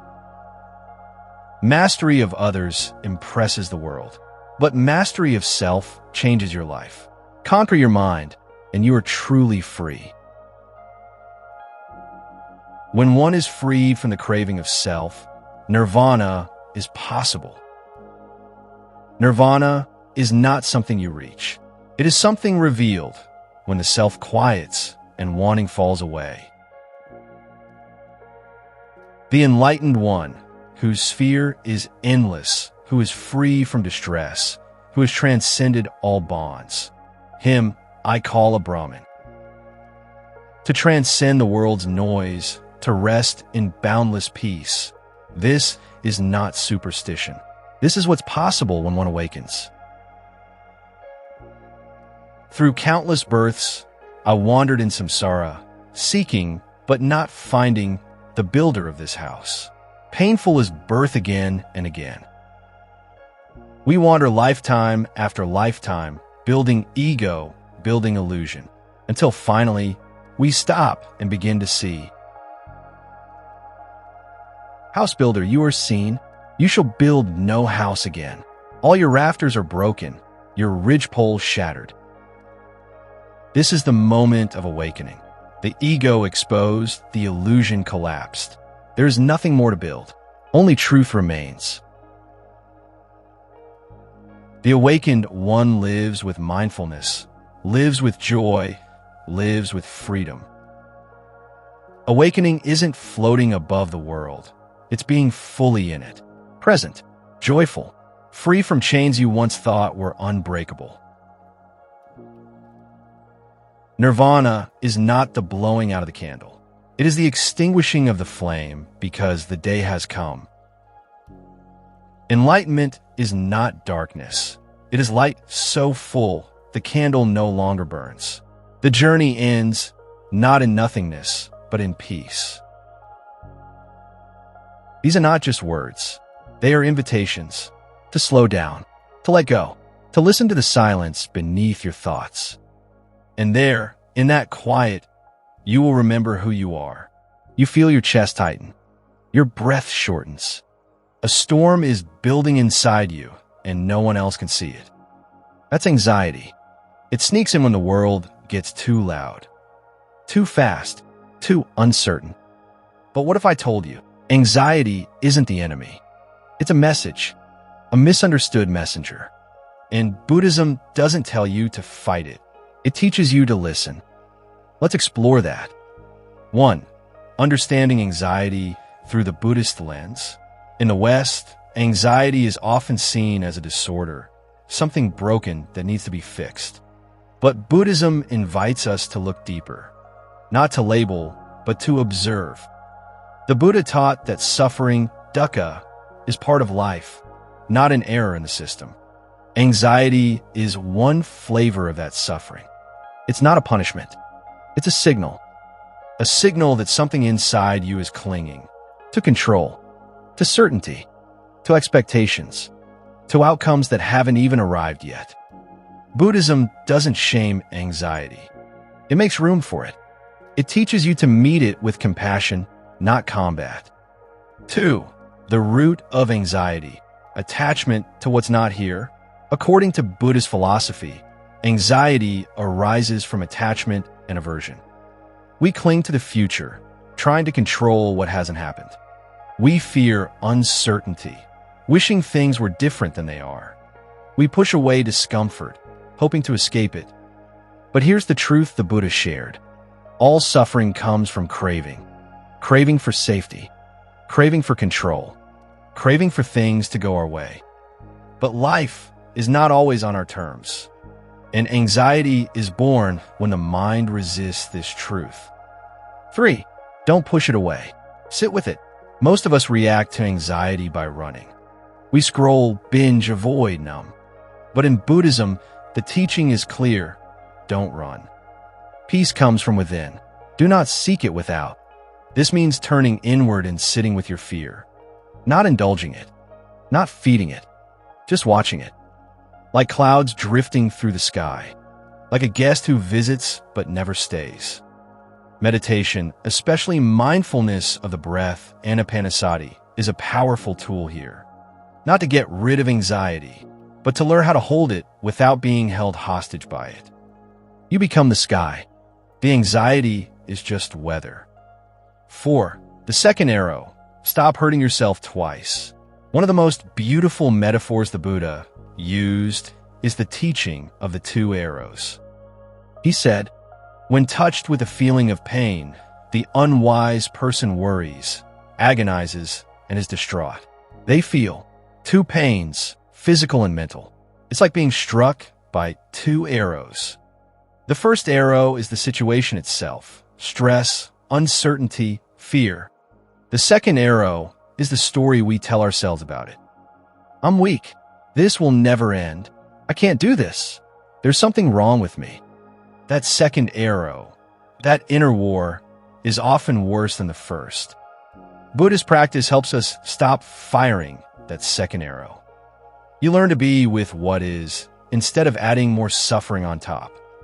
5. You're not your thoughts. In the midst of anxiety, it's easy to believe everything your mind tells you. But here's the liberating truth. You're not your thoughts. The Buddha emphasized that the mind is like a monkey jumping from one branch to another. Restless, noisy, scattered. But you're the one observing the monkey, not the monkey itself.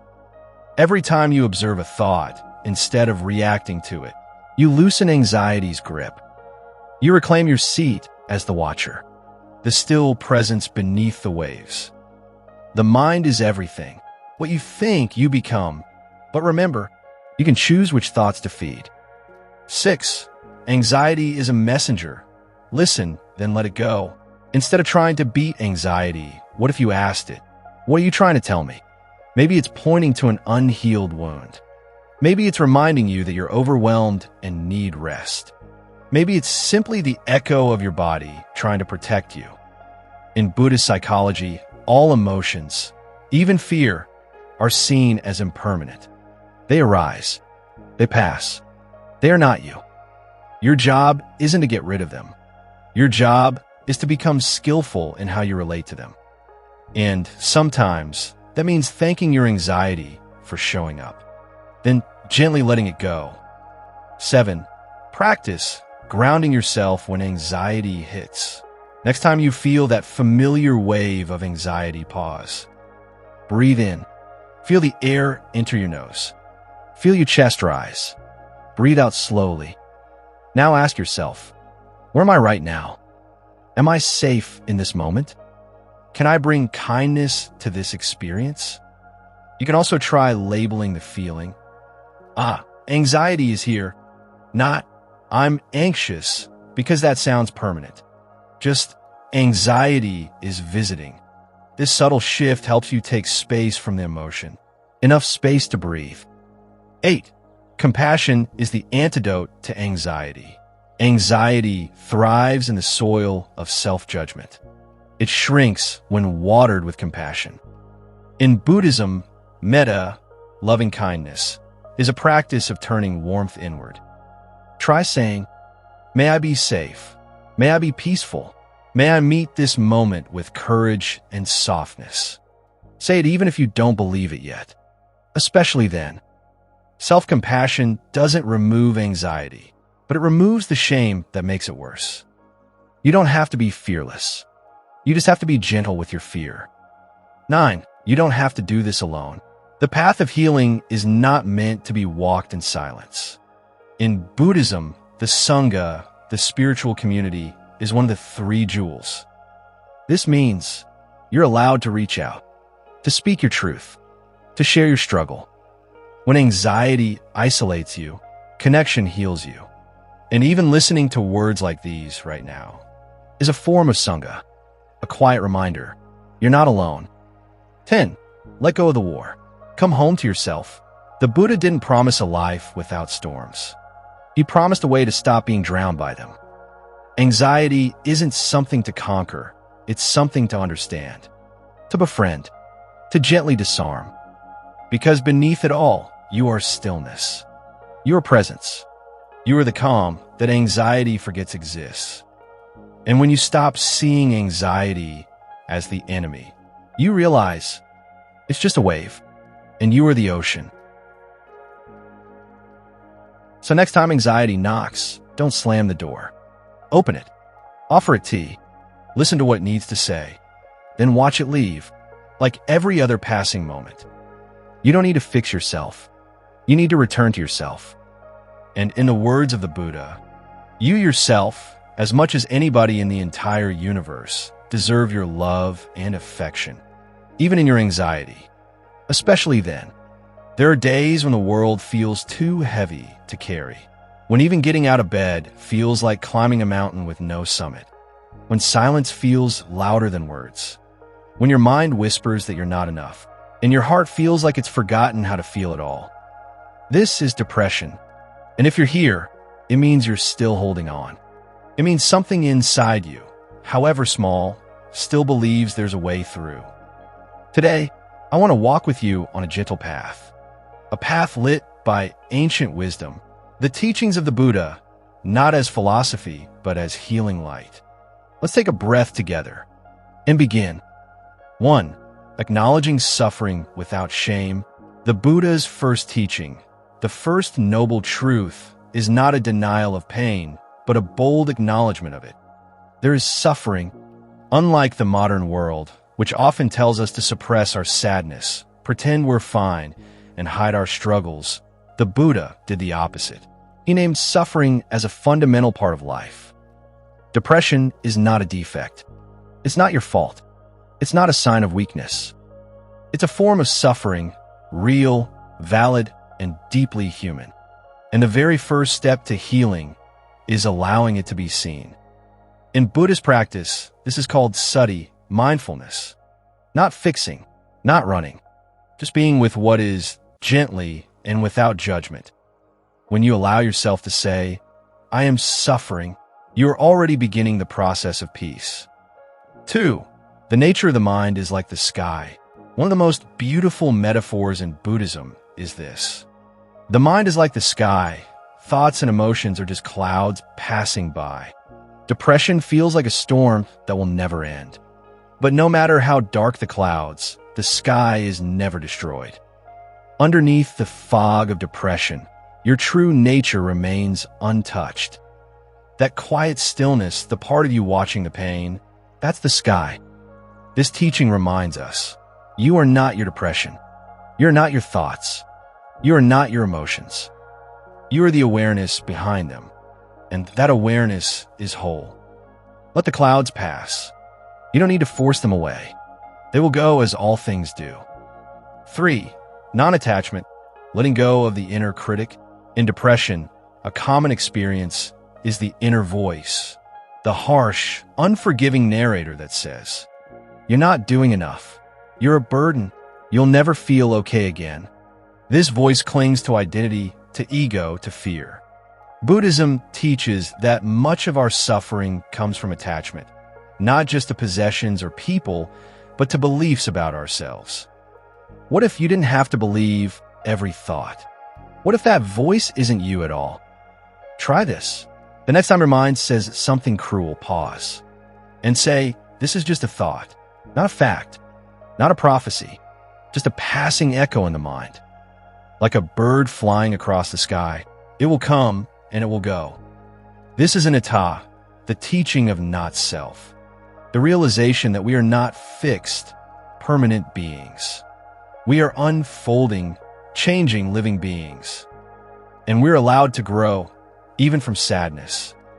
4. The power of compassion, starting with yourself. The Buddha said, "You yourself, as much as anybody in the entire universe, deserve your love and affection."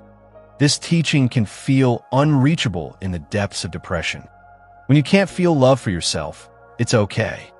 Start with kindness. Imagine a close friend sitting beside you, hurting just like you are now. What would you say to them? What tone would you use? Speak to yourself like that. Gently, softly, without expectation. This is metta, loving kindness. It's not a feeling you have to force. It's a practice, a direction. Even the act of putting your hand over your heart and saying, "I'm trying," is a sacred act of compassion. When you offer yourself compassion, you are creating the space for healing. 5. Impermanence, this too shall pass. One of the core teachings of Buddhism is anicca, impermanence. All things arise and all things pass away. When you're in depression, it feels eternal. But nothing in this life is permanent. Not joy, not sorrow, not even this heaviness. Your pain is real, but it is not forever. Try to notice the moments, no matter how small, where the clouds part, the warmth of sunlight on your face, the sound of birds outside your window, a deep breath that feels a little easier. These are reminders. The world is still moving, and so are you. Impermanence means hope, because it means things change, and change is always possible. 6. The healing practice of mindfulness. Mindfulness is not about emptying the mind. It's about returning again and again to the present. In depression, the mind often drifts toward regrets of the past or fears of the future. Mindfulness gently says, "Come back. Be here, just for now." Try this simple practice. Sit in silence. Place your attention on your breath. When your mind wanders, and it will gently return to your breath. Not with frustration, but with kindness. Even one mindful breath is an act of self-care. You don't have to meditate for an hour. You don't have to fix everything today. You just have to return to now. Now is enough. 7. Sangha. You're not alone. In Buddhism, Sangha means community. It is one of the 3 jewels alongside the Buddha and the Dharma. Depression thrives in isolation. It tells you that no one would understand, that you're alone in your pain. But you're not. Across the world, right now, others feel exactly what you feel. And in their pain, they are reaching for light, just like you are now. Let this be a soft invitation. Reach out to a friend, a teacher, a support group, or even just in nature. Even watching this video, you're part of something. You're a part of this Sangha, a silent strength that connects all who suffer and all who heal. 8. Purpose within the pain. Buddhism doesn't ask you to pretend pain is good, but it gently offers the idea that pain can teach. The lotus flower, so central to Buddhist symbolism, only grows in mud. Not in clean water, not in clear skies, but in thick, dark, messy mud. Your depression may be the mud, but you are the lotus still growing, even if you can't see it yet. This pain might one day become your strength, your empathy, your wisdom, your path.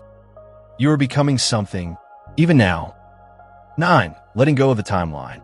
One of the most compassionate teachings in Buddhism is to let go of the need for control, even over healing. You don't need to be better by tomorrow. You don't need to measure your progress. There's no race, no deadline, no shame in slow healing. Trust the process, even if you don't yet understand it. Just as a candle cannot burn without fire, men cannot live without a spiritual life. Buddha, let this be your spiritual life. To show up, to breathe, to be kind. That is enough. Closing reflection, calm and hopeful.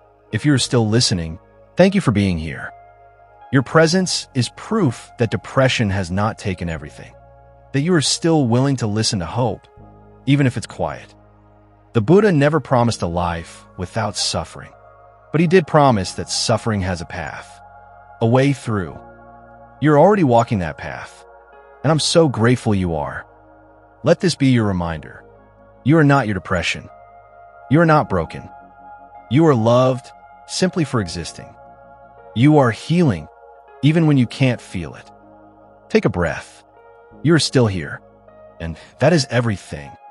There's a silent burden many of us carry, one so heavy it lingers in our chest, poisons our thoughts, and colors our relationships. It's the weight of resentment, the betrayal we never asked for, the apology that never came, the wound that never healed. And in that ache, people will tell you, just forgive and move on. But how do you forgive? Well, what they did was not okay. When the scars remain and justice was never served. The Buddha never asked us to say, it's okay. He taught us something deeper, something liberating. That forgiveness is not about excusing the action. It's about freeing yourself from the prison of pain. The misunderstanding of forgiveness. Let's start with what forgiveness is not. Forgiveness is not saying, what you did is acceptable. It's not pretending that you weren't hurt. It's not about forgetting or reconciling. And it's definitely not about letting someone back into your life who continues to harm you. Most of us struggle with forgiveness because we believe it means we're letting someone off the hook. But the Buddhist view is this. Forgiveness is not about them. It's about you, about your peace, your liberation. You forgive not because they deserve it, but because you deserve to be free. The Buddha taught that holding on to anger is like grasping a hot coal with the intent of throwing it at someone else, but you're the one who gets burned. Karma and compassion, a shift in perception. In Buddhism, everything is rooted in the law of karma, cause and effect. Everyone is responsible for their own actions. When someone harms you, they generate karma, not you. Their behavior creates their future. Your response creates yours. When you hold hatred in your heart, even if it feels justified, you plant seeds of suffering. You feed the cycle of samsara, the endless loop of pain, craving, and rebirth. But here's the secret. You can break the cycle, not by forgetting what happened, but by choosing not to let it dominate your mind. The Buddha once said, hatred does not cease by hatred. Hatred ceases by love. This is an eternal law. But how do we love someone who's hurt us?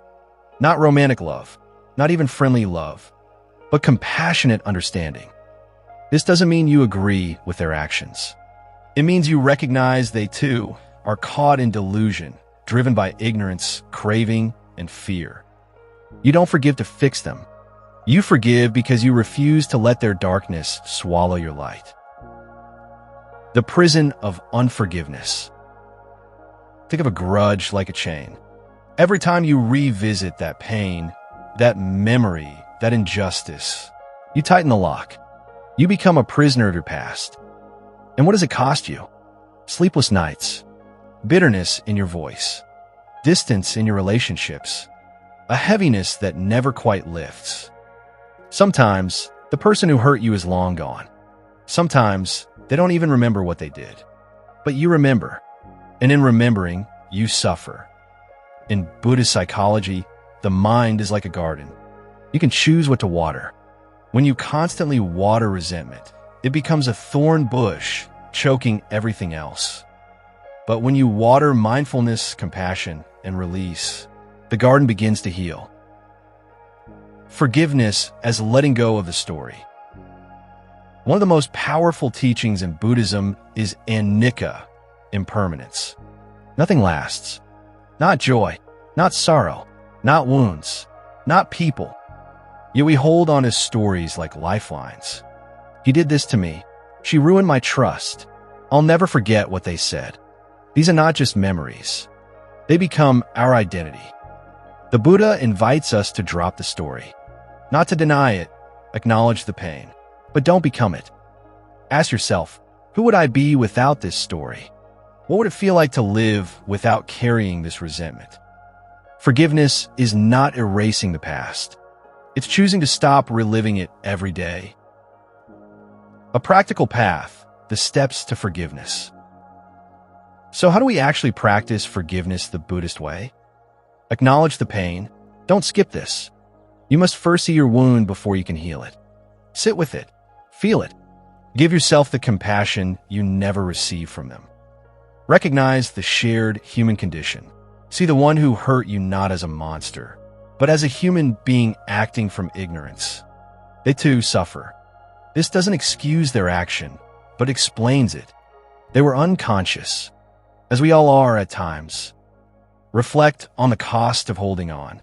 How has carrying this pain affected your peace, your energy, your joy? What are you sacrificing by holding on to anger? Cultivate loving kindness, metta. In Buddhist practice, we use metta meditation to soften the heart. Start by sending loving kindness to yourself, then to someone you love, then to someone neutral, and eventually to the person who hurt you. Not because they earned it, but because you're choosing freedom. Let go not for them, but for you. Say to yourself, I forgive you, not because what you did was right, but because I will not let it poison me any longer. Repeat it daily, not once, not twice, but again and again. Forgiveness is not a one-time decision. It's a practice. When forgiveness feels impossible, there will be days when you can't do it. When the pain flares up again, when the memory stings. That's okay.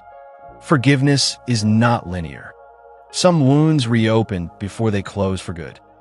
If the thought of forgiveness makes you recoil, start with the intention to forgive. That's enough. Say, I'm not ready yet, but I want to be, and that willingness plants the seed. Sometimes, the best you can do is stop wishing harm on them. Sometimes, it's simply not engaging with the memory again. Sometimes, it's not forgiving today, but keeping the door open for tomorrow. In the Dhammapada, the Buddha says, let go of anger, let go of pride. When you are bound by nothing, you go beyond sorrow. Forgiveness doesn't require reconnection. Here's something crucial.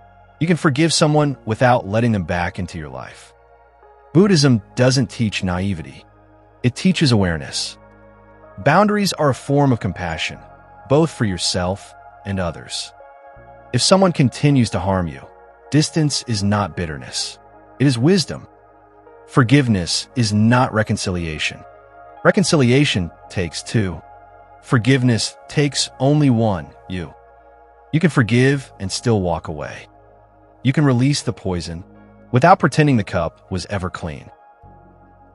The liberation of the heart. The ultimate goal of Buddhism is liberation, freedom from suffering. And forgiveness is one of its most powerful gates. When you forgive, your heart lightens. Your breath deepens. Your mind stops spinning. You don't have to fight anymore. You don't have to carry the fire. You begin to reclaim your energy, your joy, your now. And in that peace, something incredible happens. You begin to live again, not as a victim, but as someone who has transcended the wound. You walk forward not because you forgot, but because you chose to rise. So if you're watching this with the ache of an old wound in your chest, an unforgivable act, an unanswered betrayal, please know this. Forgiveness is not about giving them a second chance. It's about giving yourself a first chance to breathe fully, to live freely, to love deeply again. You don't have to say it's okay. You don't even have to speak to them again. But you can whisper in the silence of your soul, I release you. I release this. I release me. And that is the first step to peace. If this message touched something in your heart, let it be a beginning. Not just words, but a practice. Every time the pain returns, breathe. Remember the Buddha's wisdom and choose, again, the path of freedom. This is silent strength, and you are stronger than your pain. In a world filled with noise, comparison, and ambition, we often forget the simple strength of compassion. But thousands of years ago, long before he became the Buddha, Siddhartha Gautama lived many lives, sometimes as a king, a rabbit, a merchant, a monkey, or even a slave. In each lifetime, one thing remained constant: his boundless compassion. These stories, called the Jataka tales, are not mere legends. They are gentle reminders that even in our smallest actions, we hold the power to heal. Today, let us journey through 10 of the most moving Jataka tales about compassion. Each one a light, a mirror, and an invitation to live with heart. The Story 1. The Rabbit Who Offered Himself, Sasa Jataka. In a tranquil forest, far from the noise of cities and kings, lived 4 animal friends: a rabbit, a monkey, an otter, and a jackal. Each of them had taken a vow to live a life of virtue, to help others, and to walk the path of righteousness. Among them, the rabbit was the wisest, the calmest, and the kindest. He taught the others about generosity, truthfulness, and self-control. And together, they followed these teachings, helping wandering travelers and sharing whatever food they could find. But the rabbit knew that talk alone was not enough. He believed virtue must be lived, not spoken. One day, the god Sakra, ruler of the heavens, looked down upon the earth and wondered, who among these creatures truly lives by the Dharma? He decided to descend in disguise, to test their hearts. He took the form of a poor old man, frail, tired, and hungry. He wandered through the forest, approaching each of the 4 friends. First, he went to the jackal.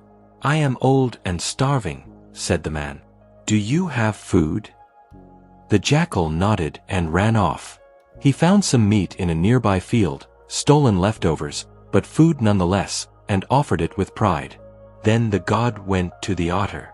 The otter dove into the river and caught a fresh fish. Here, he said, take this. It's the best I could find. Next came the monkey. The monkey climbed a fruit tree and plucked ripe mangoes, piling them into a large bundle. For you, old man. May you regain your strength. Then, finally, the god came to the rabbit. But the rabbit had nothing. No meat, no fish, no fruits, only grass, which the man could not eat. The rabbit looked at the old man, and his eyes softened. Dear friend, he said, I have nothing to give you, no food to offer. But if you are truly starving, then I offer myself. The man blinked, confused. What do you mean? The rabbit replied, I will light a fire, and you may eat of my flesh to survive. And with that, the rabbit gathered wood, sparked a flame, and prepared to leap into it, not out of sadness but out of compassion. He closed his eyes and whispered a prayer. May this act feed the hungry. May it inspire the selfish. May it plant a seed of love in a world full of need. As the rabbit leapt, the fire vanished, and so did the old man, for he was no longer old and no longer a man. Sakra, the great god, revealed his true form, radiant, majestic, and filled with awe. He caught the rabbit gently and cradled him in his arms. Your compassion is beyond measure, he said. You have passed the test. The world must never forget what you did. And so, Sakra rose to the heavens and, with divine power, imprinted the image of the rabbit onto the face of the moon, where it remains to this day.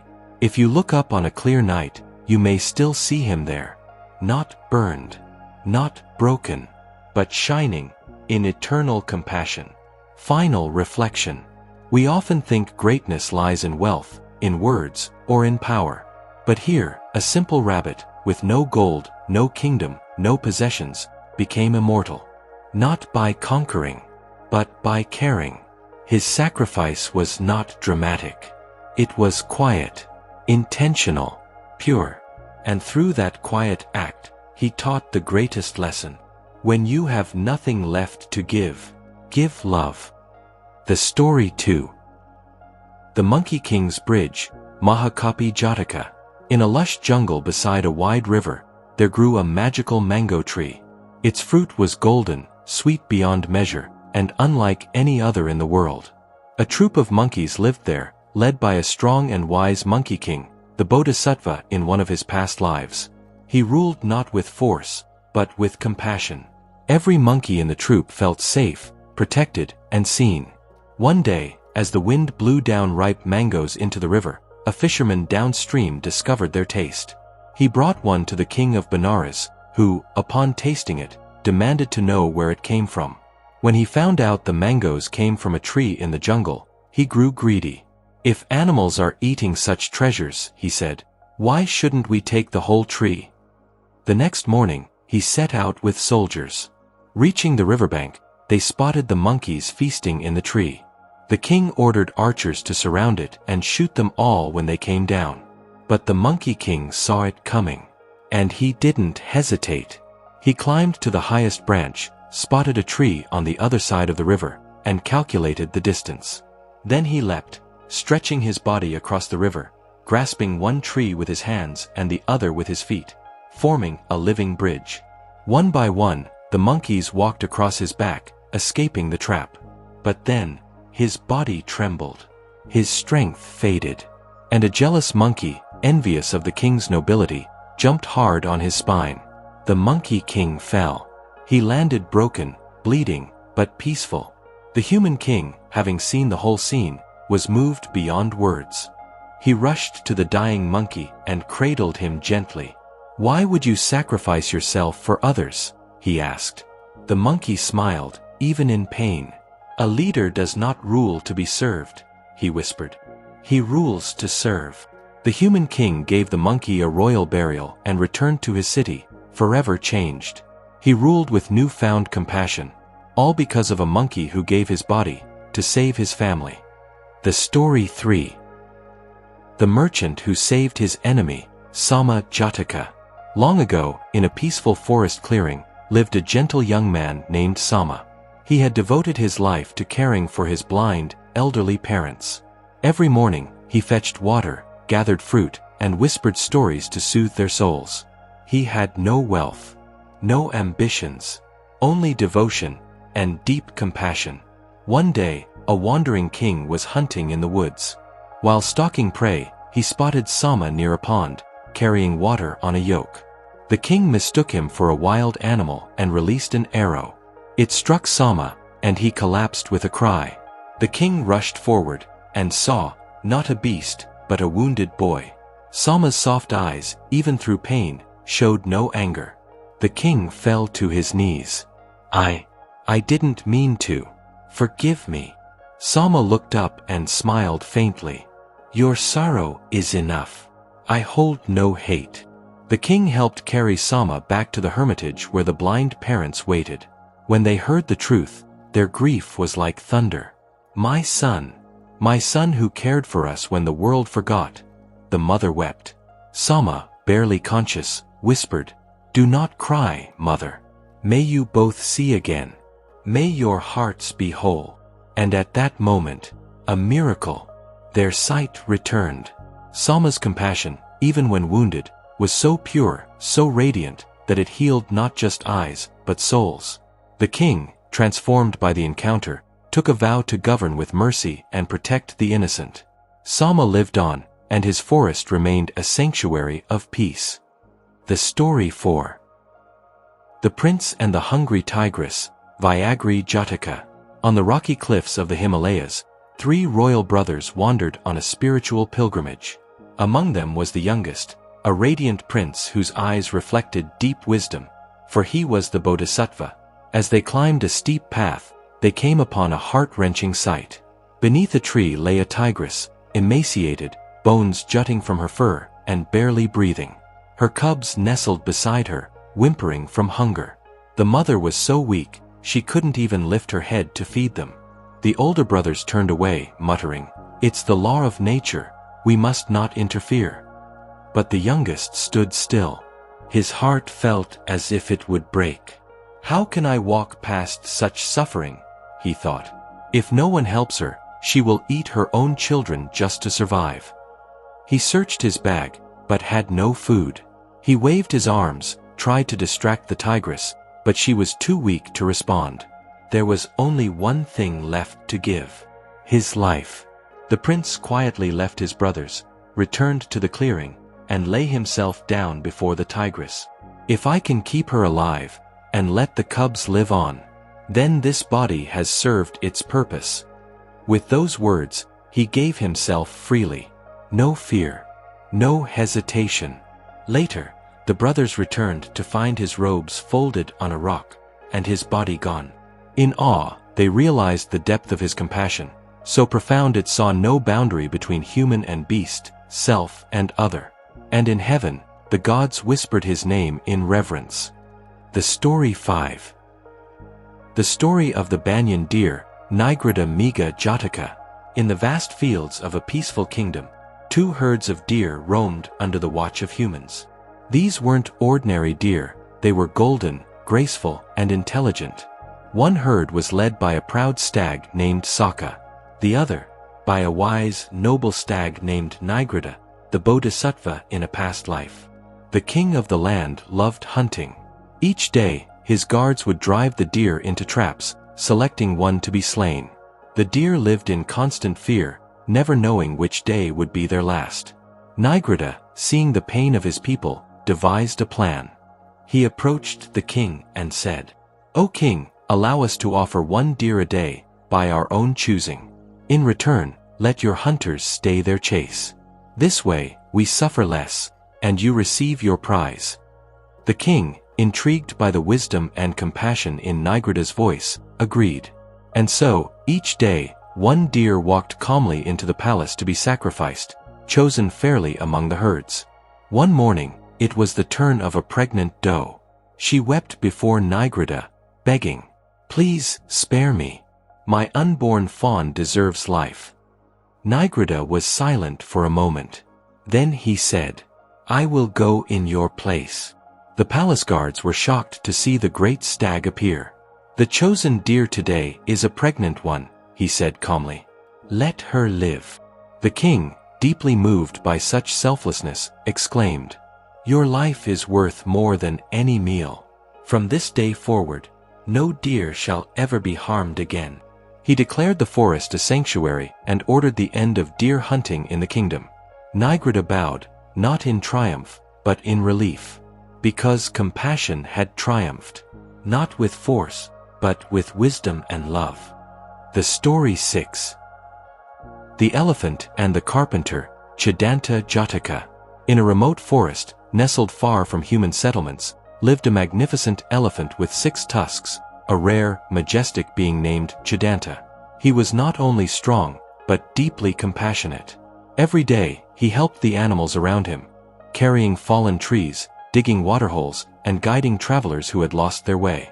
One day, a poor carpenter entered the forest, looking for rare wood.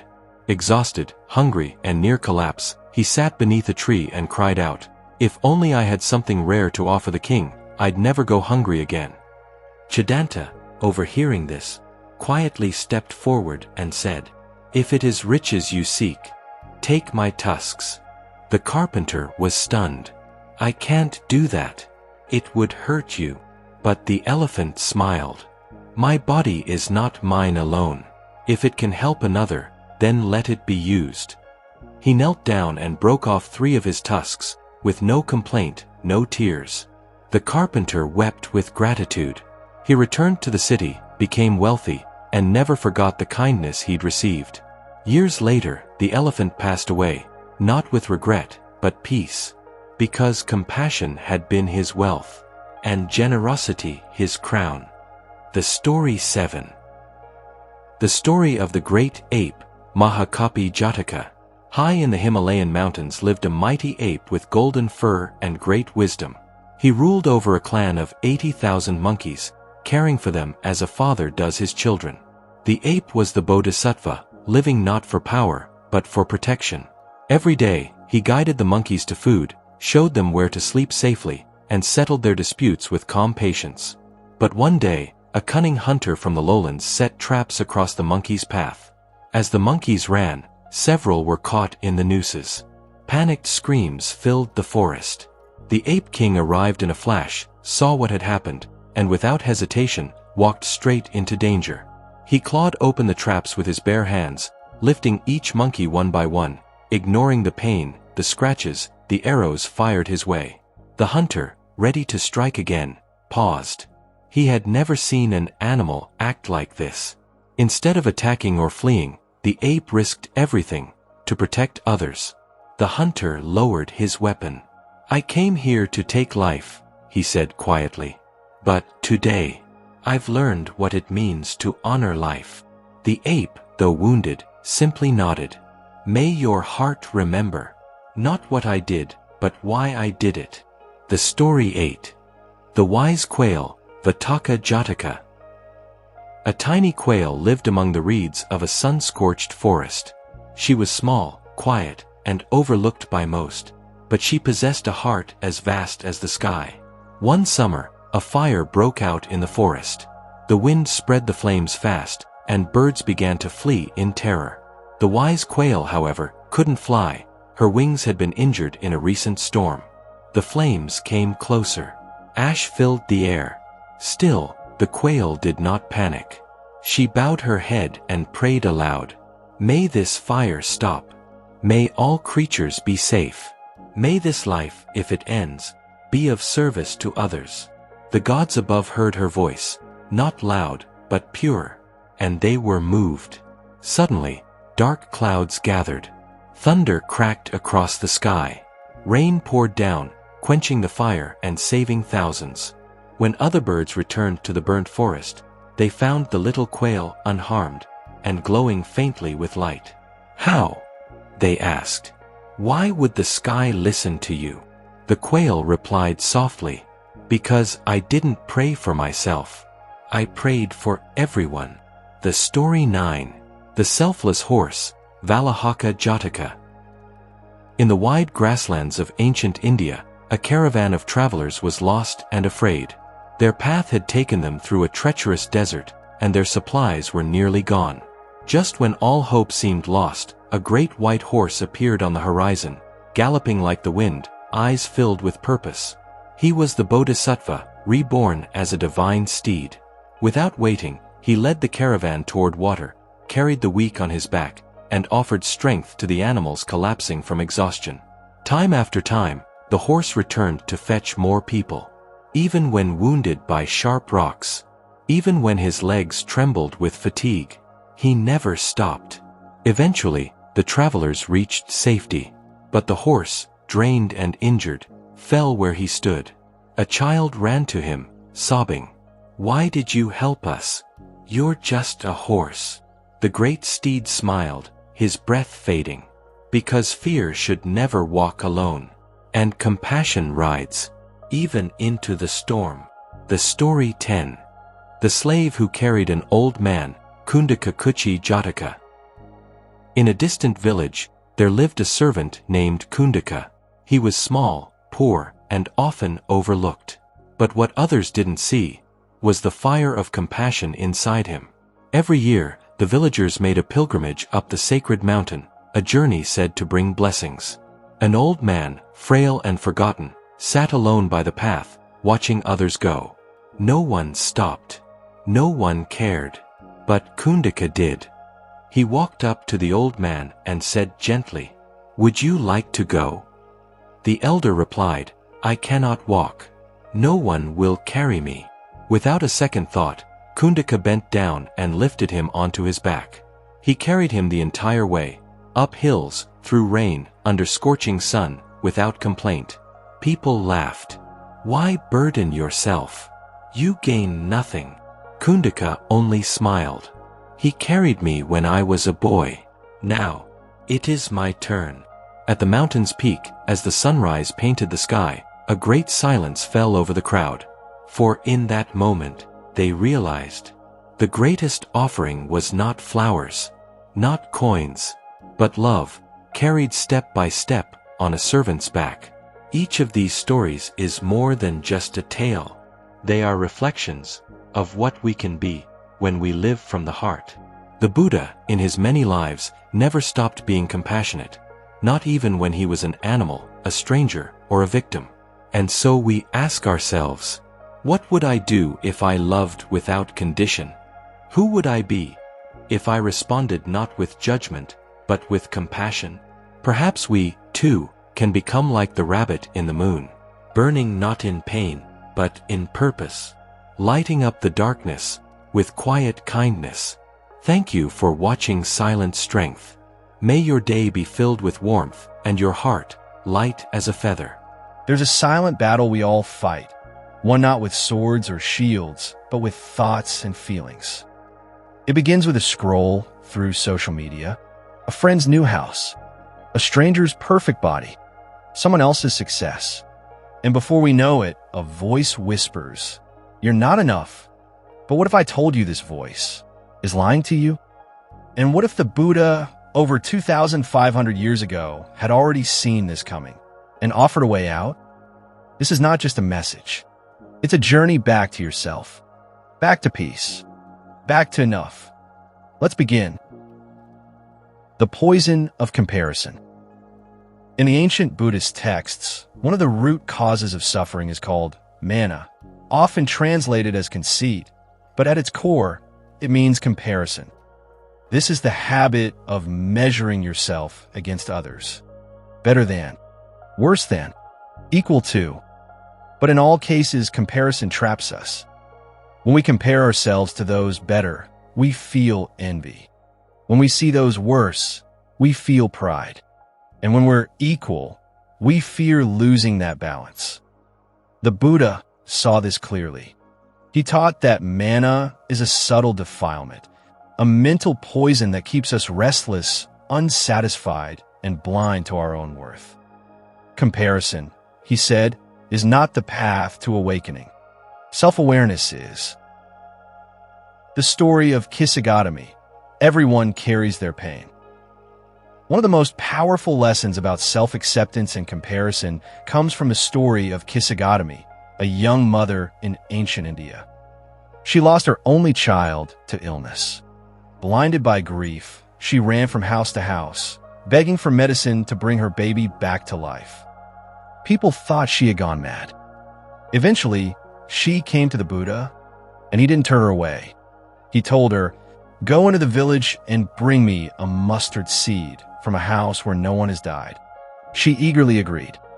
But as she went from door to door, she found something heartbreaking. Every household had known death, loss, pain, and she realized her suffering was not unique. It was human. In that moment, something shifted. The illusion of me versus them dissolved. She stopped comparing her life to others, stopped believing others were untouched by tragedy. And she saw her pain as part of life, not a punishment. She became a follower of the Buddha and eventually reached deep peace. The comparison trap in modern life. In today's world, comparison is a full-time job. We are constantly exposed to curated lives, filtered images, and highlight reels. We compare our ordinary days to someone else's best moments, our quiet struggles to their loud victories. But what we don't see is the hidden grief behind the smiles, the loneliness behind the success, the anxiety behind the achievements. The Buddha would remind us, just as a solid rock is not shaken by the storm, the wise are not moved by praise or blame. This is the teaching we need now more than ever. You're not your follower count, not your bank balance, not your job title, not your beauty. You are enough, just as you are. Jealousy a fire that burns within. Comparison often leads to jealousy, another painful emotion the Buddha warned against. In the Pali Canon, envy is called isa, and it's seen as a mental fetter, something that binds the mind and keeps it from freedom. When you feel jealous, you suffer twice. First from what you lack, and then from your hatred of those who have it. The Buddha didn't judge people for feeling jealousy. He understood it, but he offered a way to dissolve it, not through suppression, but through compassion. There's a practice called mudita, sympathetic joy. It means rejoicing in the happiness and success of others. Sounds impossible? Start small. When you see someone win, whisper to yourself, "May they be happy. May I learn to find my own joy too." You'll feel something unexpected, freedom, a release from the burning, a path back to your own peace. You are not behind. There is no timeline. One of the most damaging comparisons is that of life timing. She's already married. He already owns a home. They've made it. I haven't. But according to Buddhist wisdom, this idea of falling behind is a delusion. Why? Because there is no fixed timeline. Each of us has our own karma, our own path, our own lessons. A flower doesn't bloom by looking at the one next to it. It blooms when the sun reaches it. And so do you. The Buddha never said life should unfold in a straight line. He taught that everything is impermanent, that even delay, even failure, is part of the unfolding. There is nothing wrong with your path. There is only the belief that someone else's is better. Drop that belief, and you return to yourself. The power of contentment, santuthi. In the Dhammapada, the Buddha teaches, contentment is the highest wealth. Not gold, not fame, not followers. Contentment. The word in Pali is santuthi, and it means deep satisfaction with what is. It's not laziness. It's not resignation. It's clarity. The moment you stop chasing what others have and start seeing the beauty in what's already yours, life changes. You begin to notice the smile of a child, the taste of warm tea, the sky at dusk, the peace in your breath, and you realize you already have so much. The Buddha's path was never about gaining more. It was about letting go of craving, of clinging, of comparison. The illusion of perfection. Another trap of comparison is the illusion of perfection. We think, if only I were like them, I'd finally be happy. But everyone is fighting a battle you can't see. Even the Buddha had his challenges. He was a prince who gave up luxury. He walked barefoot, begged for food, faced doubts, faced loss. But he did not compare his journey to others. He simply followed the path, one step at a time. So when you find yourself thinking, they have it all figured out, remember that they don't. No one does. We are all works in progress. And that's not a flaw, it's beautiful. Returning to the breath, a way out of the spiral. So how do we stop comparing? The Buddha offered a powerful tool, mindfulness. When the mind drifts into jealousy, fear, or judgment, return to the breath. Feel it. Inhale. Exhale. No competition. No status. Just this breath. Right now, you are not lacking. You are alive. You are whole. You are enough. Metta, the practice of loving kindness toward yourself. Most of us are kinder to strangers than we are to ourselves. We say things in our head that we never say to a friend. You're a failure. You're not good enough. You'll never catch up. But the Buddha taught metta, loving kindness.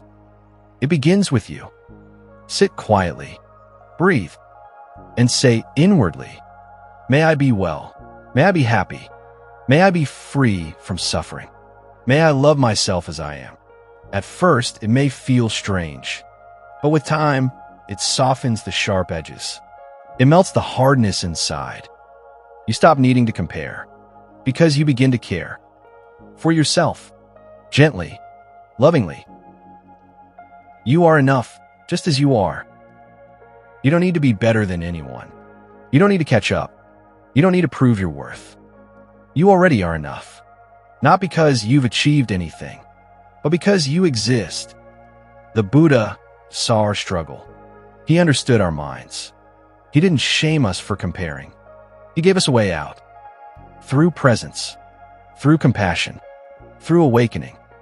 So the next time that voice tells you, you're not enough, smile and whisper back, I'm already whole. In a world that measures worth in likes and numbers, let your worth be measured in peace.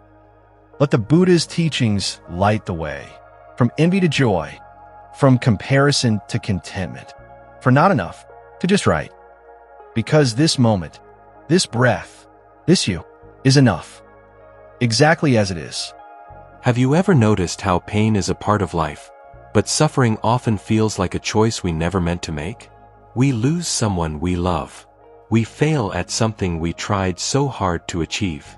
Our body aches, or our heart breaks, and we think, why me? When will this end? The Buddha taught us something quietly revolutionary. Pain is inevitable. Suffering is optional. But what does that really mean? How can we feel the sting of life without letting it destroy our peace? In this journey together, we'll explore what Buddhist wisdom teaches us about accepting pain without being trapped by suffering. Let's begin. Understanding the difference. Pain and suffering may feel like the same storm, but they come from different skies. Pain is physical, emotional, temporary, a headache, a heartbreak, the sting of loss. These arise naturally from being human. But suffering, that's what we add on top. It's the story we tell ourselves after the pain. This shouldn't have happened. Why me? It'll never get better. The Buddha taught that while pain is part of existence, suffering is born from clinging to comfort, to certainty, to identity. We suffer not just because something hurts, but because we resist the hurt, reject it, fear it, or hold on to it far longer than it stays. The first noble truth. The very first truth the Buddha shared was this: dukkha exists. Dukkha is often translated as suffering, but it's deeper. It means life is unsatisfactory. Things fall apart. People change. Nothing lasts. This isn't a negative view, it's honest. The Buddha wasn't trying to depress us. He wanted to free us. By accepting the truth that pain will come, loss, failure, aging, death, we start to let go of our desperate attempt to make life perfect. Pain doesn't mean something has gone wrong. It means you're alive. This understanding is not defeat. It's liberation. The cause of suffering. The second noble truth answers, why do we suffer? Suffering arises from craving. We want pleasure. We want permanence. We want things to go our way. But the world doesn't bend to our desires. This craving shows up in three ways: craving for sensory pleasure, food, comfort, sex, distraction; craving for existence, wanting to be someone important, successful, safe; craving for non-existence, trying to escape pain, disappear, numb out. Pain arises, but suffering begins when we say, "This must go away right now. I can't bear this. What if we didn't run? What if we stayed?" Mindfulness as the bridge. Imagine you're in pain, physically or emotionally. Your first instinct is to escape. Scroll your phone, blame someone, distract yourself, complain. But mindfulness invites a radical shift. What if I just noticed this pain? What if I made space for it, without judgment? Mindfulness is not about fixing pain. It's about becoming intimate with it. Feel the sensation in the body. Notice the thoughts. Watch the urge to escape. Breathe. John Kabat-Zinn said, "You can't stop the waves, but you can learn to surf." Mindfulness is that surfboard. It lets us experience pain without becoming it. Equanimity, the power of allowing. In Buddhist meditation, we learn the art of equanimity, calm acceptance of what is. This doesn't mean being cold or passive. It means being grounded, open-hearted, and clear, even when storms come. Equanimity says, I see this pain. I feel it. But I will not drown in it. You're not denying your wounds. You're holding them gently, without panic. And that alone starts to ease the suffering. When we stop fighting pain, it becomes just a part of our moment, not the whole of it. In this space, healing begins. The role of compassion. Pain often isolates us. We believe no one else understands, that we are alone in our suffering. But the Buddha reminds us, all beings suffer. This is where compassion arises. When we stop obsessing over why me, and start recognizing that pain is universal, something softens in us. We stop taking it personally. Can you hold yourself like a mother holds a crying child? Can you whisper, this hurts, and it's okay to hurt. I'm here with you. Self-compassion transforms suffering into connection. We remember, we are not broken. We are simply human.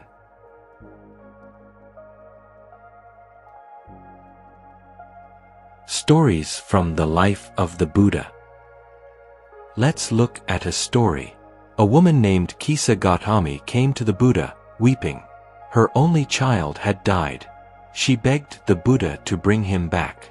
The Buddha told her, bring me a mustard seed from a home that has never known death.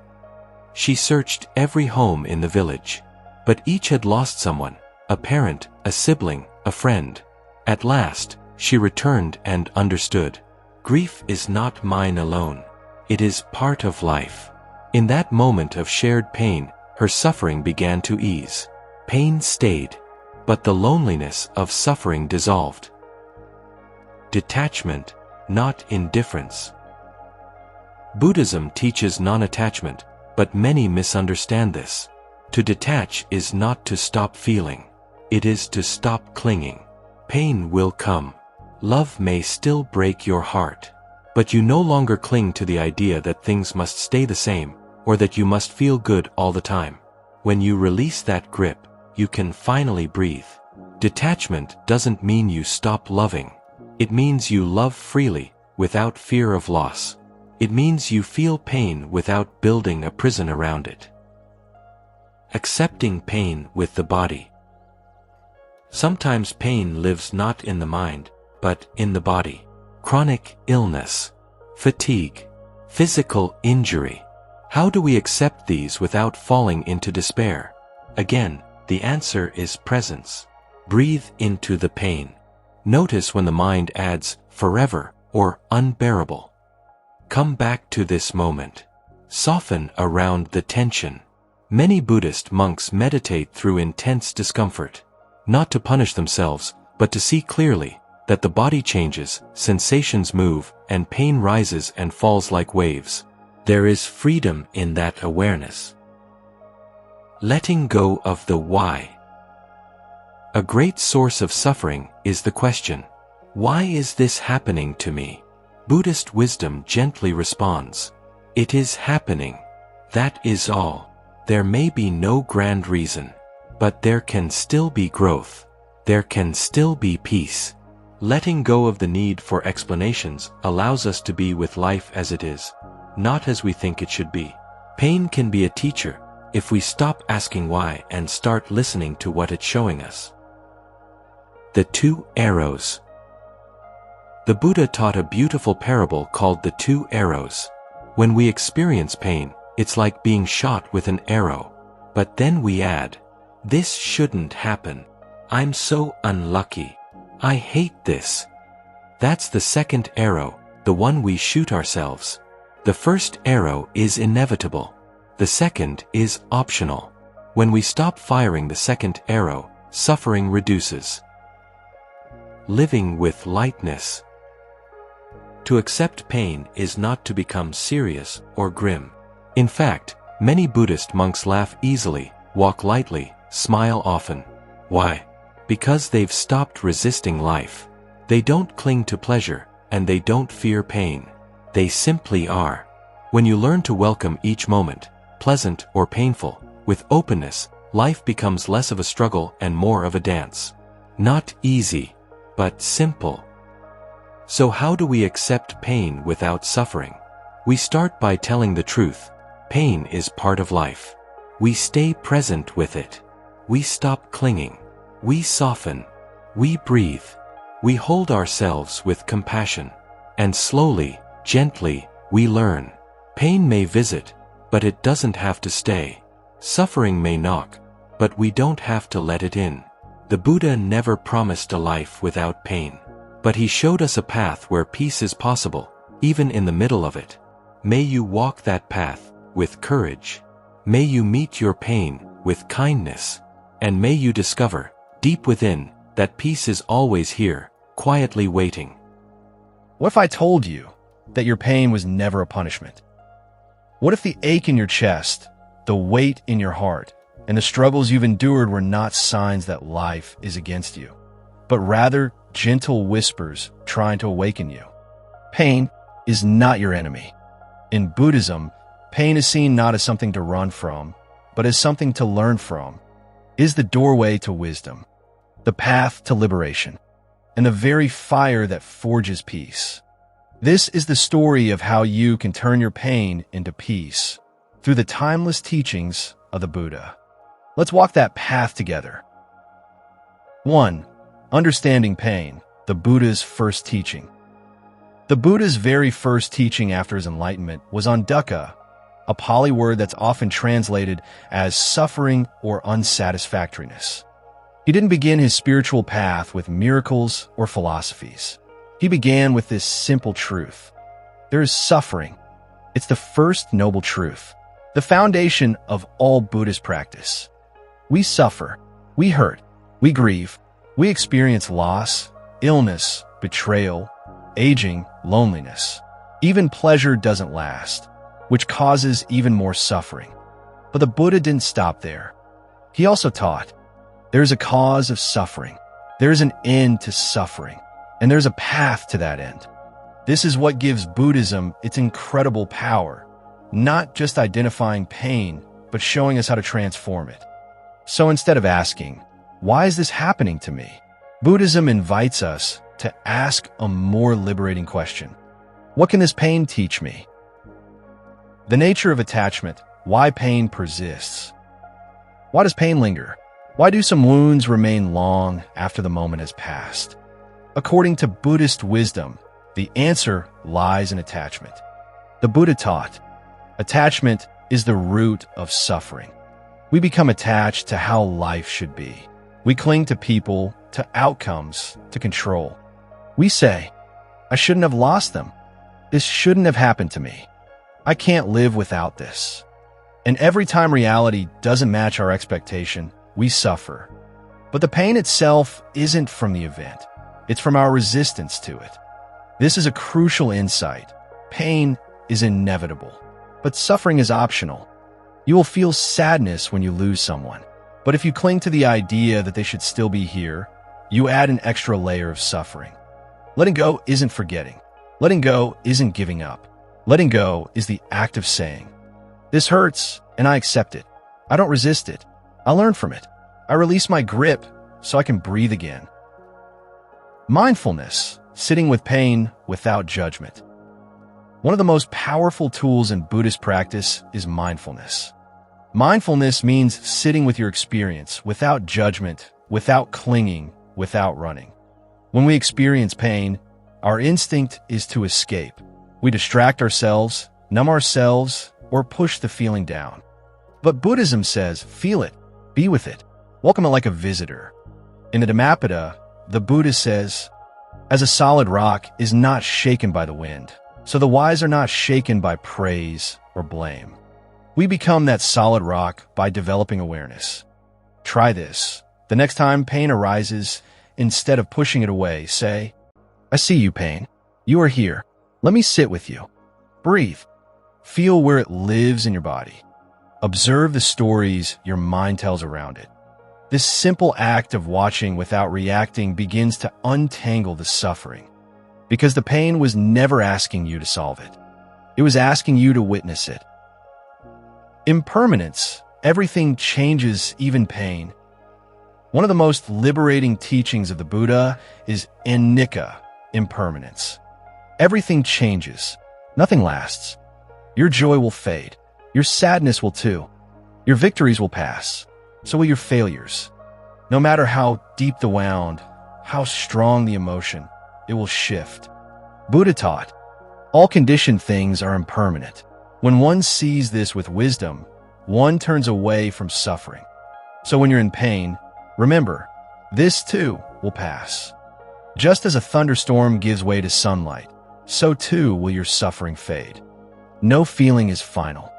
In your darkest hour, whisper to yourself, this is not the end.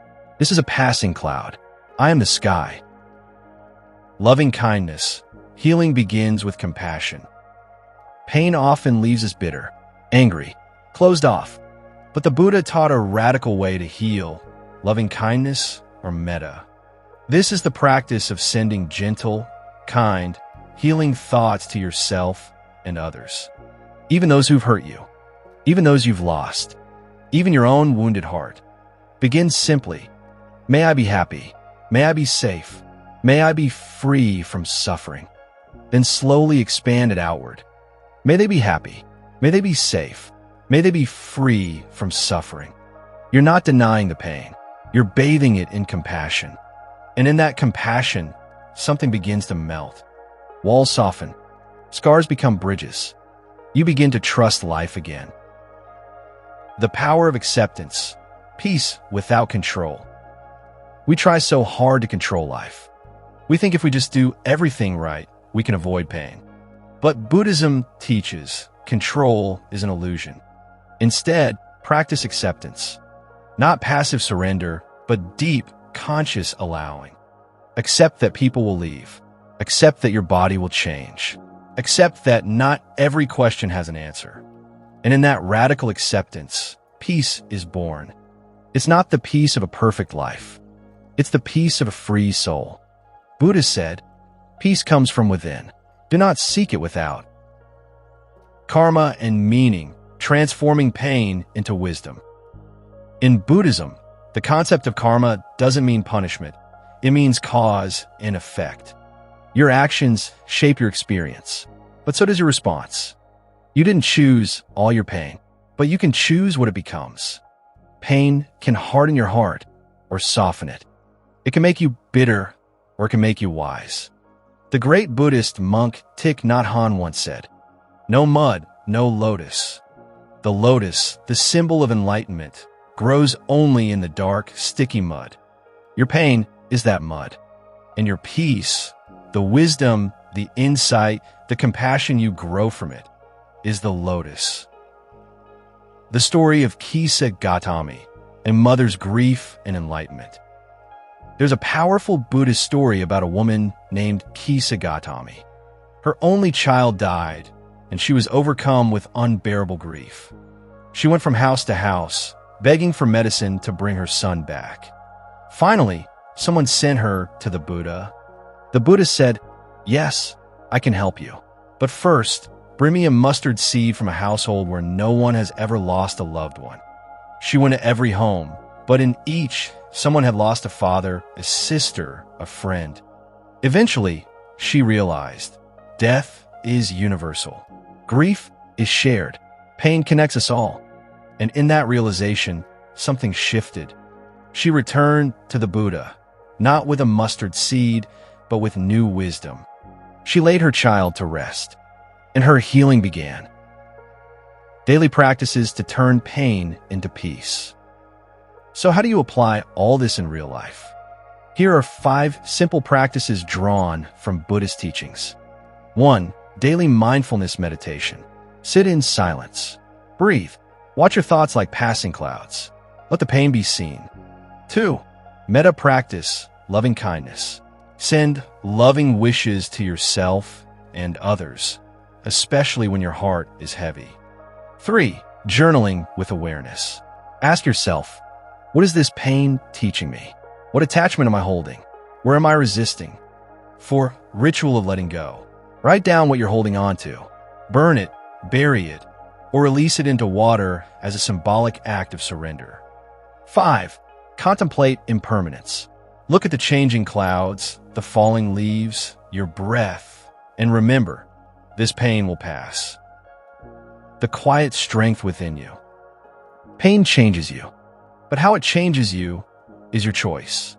You can run from it and be haunted. You can resist it and be broken. Or you can face it with presence, with courage, with compassion. And in doing so, you become something new. You become free. Not because pain disappeared, but because it no longer owns you. In the silent strength of your heart, a deeper truth begins to echo. This pain did not destroy me. It taught me how to live. That is the way of the Buddha. That is the path of peace. That is the beginning of your healing. There's a moment, perhaps you felt it too.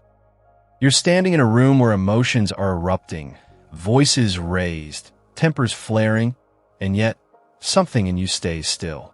Calm, awake. You're not ignoring the chaos. You're not running from it. You're simply not adding to it. This is the quiet power of holding peace when others can't. And today, we'll explore why the Buddha taught that this is not weakness, but one of the greatest strengths a human being can develop.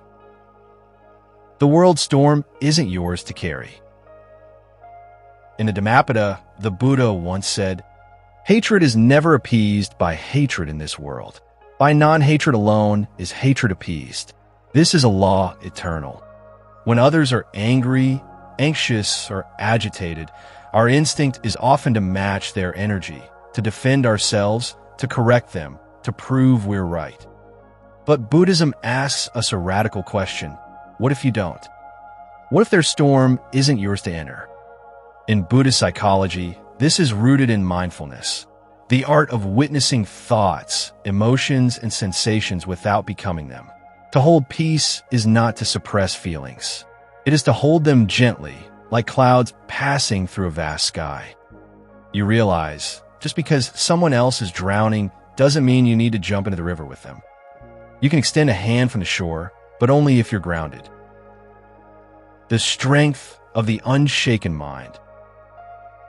The Buddha often compared the peaceful mind to a mountain, immovable, unshaken by wind or rain. And that's exactly what holding peace means. In Majjhima Nikaya 140, the Buddha teaches about the person who is not agitated amid the agitated, someone who has found their refuge not in controlling the world, but in understanding it. This doesn't mean becoming passive or indifferent. It means acting from clarity rather than reaction, speaking with wisdom, not just emotion, responding from awareness instead of ego. This is power, not over others, but over oneself. And this inner power transforms not just how you experience the world, but how others experience you. The mirror effect. Your peace awakens others. Have you ever noticed how the calmest person in the room often becomes the anchor? They don't even need to speak loudly. Their presence is enough. That's because peace is contagious. Just like fear and anger can spread, so can equanimity. When you remain calm, others often begin to soften. Their breath slows. Their words become gentler. Their eyes shift from threat to curiosity. You become a mirror, reflecting not their anger, but their potential for peace. This is the Buddhist principle of compassion in action, not just feeling love for others, but being the presence that helps them remember their own goodness. What does it mean to hold peace? Let's be clear, holding peace doesn't mean pretending everything is fine. It means not letting your inner world be hijacked by the emotions of others. It means recognizing your triggers, but not letting them drive the car. It means creating a space inside yourself that's wide enough to hold discomfort without collapsing. Imagine this. Someone insults you. Your heart races. Your mind prepares its defense. But instead of reacting, you breathe. You observe the rising tide and choose not to ride it. You don't suppress. You don't explode. You hold. That moment, just a few seconds, transforms everything. It's not about winning. It's about freedom. How holding peace reveals who you are. In the heat of conflict, when everyone else loses control, the one who doesn't stands out. Why? Because peace, in a world of reactivity, is revolutionary. It reveals something rare, self-mastery. It shows that your inner state is no longer dictated by what others do or say. And from that place, you begin to understand who you really are, beneath the roles, the defenses, the old patterns. As the Buddha taught, we suffer not because of what others do, but because of how we cling, resist, and react. Letting go of that is liberation. The silent power of presence. There's an old Zen saying, when a mind is silent, the world surrenders. This doesn't mean the world stops being chaotic. It means your relationship to it changes. You no longer feel the need to fix everything. You stop trying to control others' emotions. You realize peace isn't something you find. It's something you become. In this presence, even suffering becomes sacred. Even conflict becomes a teacher. And you, simply by being still, become the eye of the storm. A lesson from the Buddha's life. One of the most powerful examples of holding peace comes from the Buddha himself. One day, a man came to insult him, verbally attacking him with cruelty. The Buddha listened quietly. He did not retaliate. He simply asked the man, "If someone offers you a gift, but you do not accept it, to whom does the gift belong?"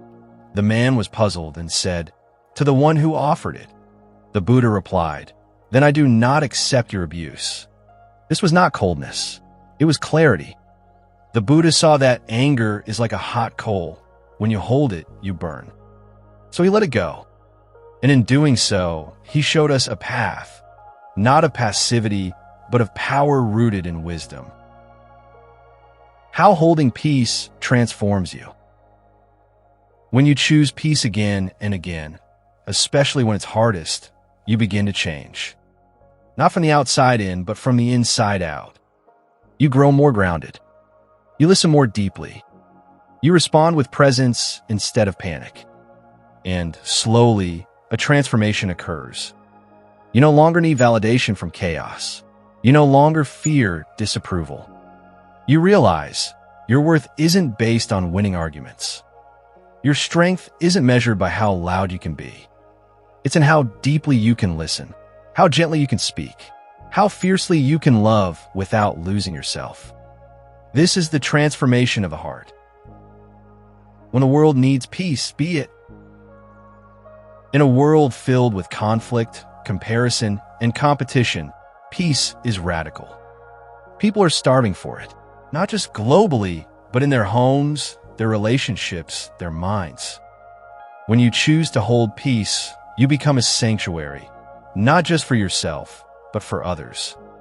You become the person they turn to when the noise is too loud. You become the reason someone believes it's possible to respond with kindness instead of cruelty. This is no small thing. You are not just one person. You are the beginning of a ripple. The daily practice of peace. So how do we live this? It's not about big moments. It's about small ones. When someone cuts you off in traffic, breathe. When a family member criticizes you, listen without attacking. When fear arises, hold it without letting it drive your decisions. Peace is not a place you reach. It's a practice. Daily, hourly, sometimes breath by breath. And every time you choose it, you build the muscle of compassion, of clarity, of freedom. This is the Buddhist path, not escape from the world, but presence in it. A final reflection. If you remember nothing else, let it be this. You are allowed to be the calm in the chaos. You are allowed to protect your peace without apology. You are allowed to love others without absorbing their suffering. This is not selfish. It is sacred.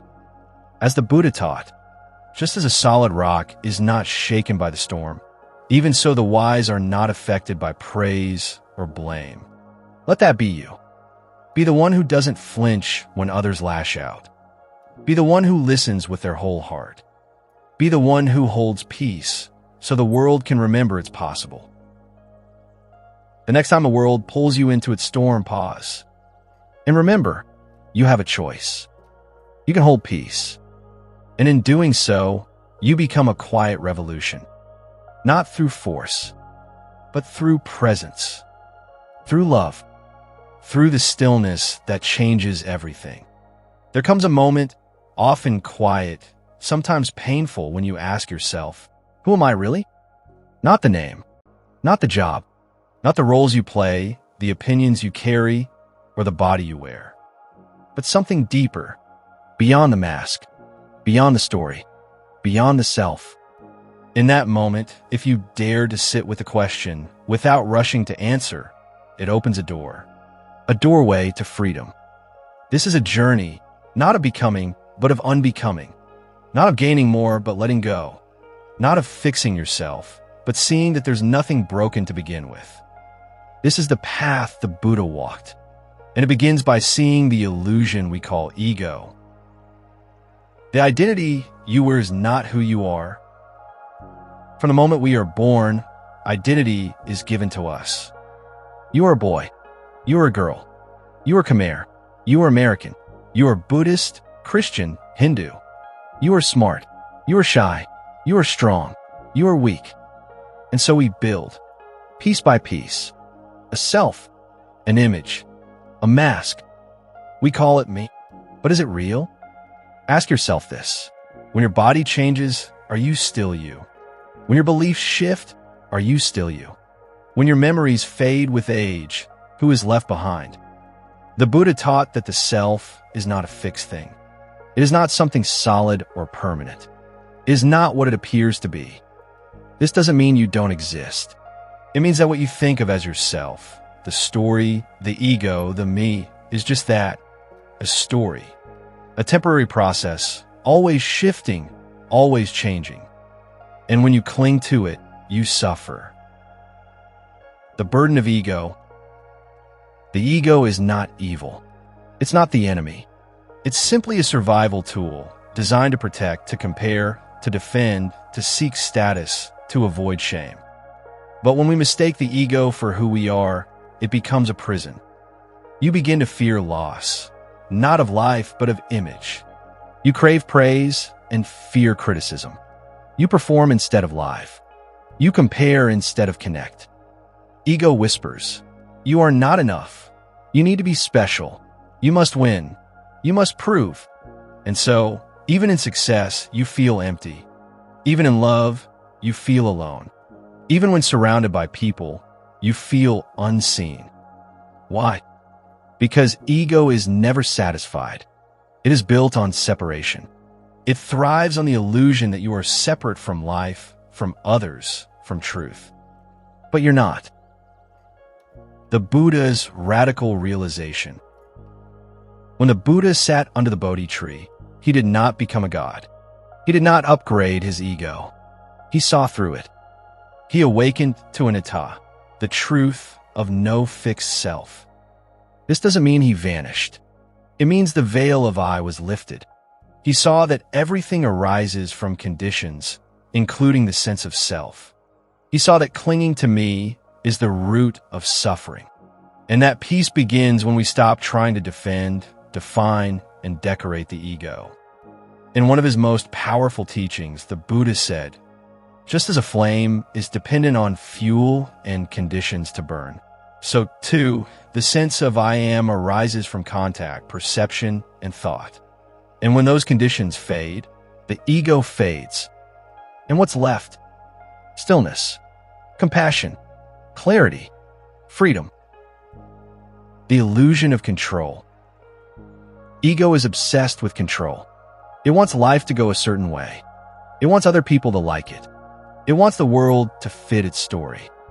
But life doesn't listen to ego. Your plans fall apart. Your body ages. People leave. You make mistakes. And ego panics. It says, "This shouldn't happen. This isn't fair. This isn't who I am." But reality doesn't care who you think you are. And that's not a punishment. That's a gift. Because when ego breaks, grace can enter. When you stop clinging to the idea of how life should be, you can finally meet life as it is. And in that surrender, you don't become passive. You become peaceful. You stop reacting and start responding. You stop fighting and start flowing. Losing yourself to find the truth. Losing your identity isn't about becoming nobody. It's about becoming free from the lie of somebody. Think about this. When you're lost in music, when you're absorbed in art, when you're truly helping someone with no thought of gain, what happens? The ego disappears. Time disappears. And what's left is presence, joy, connection, truth. That's what freedom feels like. It's not about being important. It's about being real. When you let go of who you think you are, you become who you were always meant to be. No one. And in being no one, you become everything. Ego and humility. True humility isn't thinking less of yourself. It's thinking of yourself less. When the ego loosens, so does judgment. You no longer need to be better than others. You don't need to pretend. You don't need to hide. You can say, "I don't know, I was wrong. I feel afraid. I need help." And that's beautiful, because that's real. That's human. Buddhism doesn't teach you to destroy the ego violently. It teaches you to see it clearly, to understand how it arises and how it fades, to treat it with compassion, to stop feeding it fear. And as you do, you become lighter, kinder, more open. You don't lose your personality. You lose the prison of personality. You become like space, open, vast, and untouched by the storms that pass through. Practical ways to see through ego. So how do we do it? 1. Meditation, watching the mind. Sit still, breathe. Watch the mind like a sky watches clouds. Thoughts arise. I am this. They hurt me. I must succeed. Let them pass. See how quickly the ego changes shape. See how none of it lasts. This is wisdom. 2. Service, shifting attention away from self. Help someone without seeking praise. Clean without expecting thanks. Serve without saying, "Look at me." It softens the ego. 3. Reflect on death. The ego fears death because it clings to form. But remembering death humbles the ego. It reminds you, everything changes, including you. 4. Watch your reactions. When someone criticizes you, do you feel the need to defend? That's ego. When you feel envy, shame, pride, pause. Observe it. Don't judge it. Just watch. Every moment of awareness weakens the illusion. The peace that comes with letting go. When you no longer need to prove yourself, when you no longer fear being wrong, when you no longer build your worth on attention, success, or praise, you begin to rest. Really rest. You discover a silence beneath the noise, a stillness beneath the striving. And you realize you are not the story. You are not the voice in your head. You are not the mask. You are the awareness that sees all of it. You are the space where thoughts arise and pass. You are the presence that remains when everything else is gone. And that presence is free, not because it has everything, but because it needs nothing. So if you feel like you're losing yourself, don't panic. Perhaps the identity you're losing was never you to begin with. Perhaps the pain you feel is not punishment, but purification. Perhaps the collapse is actually an invitation to see, to wake up, to breathe without the burden of ego. The Buddha once said, "There is no path to happiness. Happiness is the path." But that path becomes clear only when we stop walking in the shadow of ego. Let go and walk in the light, not of who you are, but what you truly are. Spacious, silent, still, free, Thank you for walking this path with us. May you be free from the illusion of self. May your heart rest in stillness. And may the peace you discover be the peace you share with the world. Have you ever felt like the noise in your mind just won't stop? Like your thoughts are a river overflowing its banks? Too fast, too loud, too much. Buddhism doesn't tell you to fight the noise. It invites you to sit beside it, to breathe, and to listen to the gentle ripples of wisdom passed down for over 2,500 years. In this video, let me share with you 10 ancient Buddhist stories. Simple, beautiful, and deeply healing. Stories that don't lecture but whisper. Whispers that may just quiet your restless heart. Sit back. Breathe slowly. Let these stories flow through you. Story 1. The Two Monks and the Woman. Long ago in Japan, two Buddhist monks were traveling together.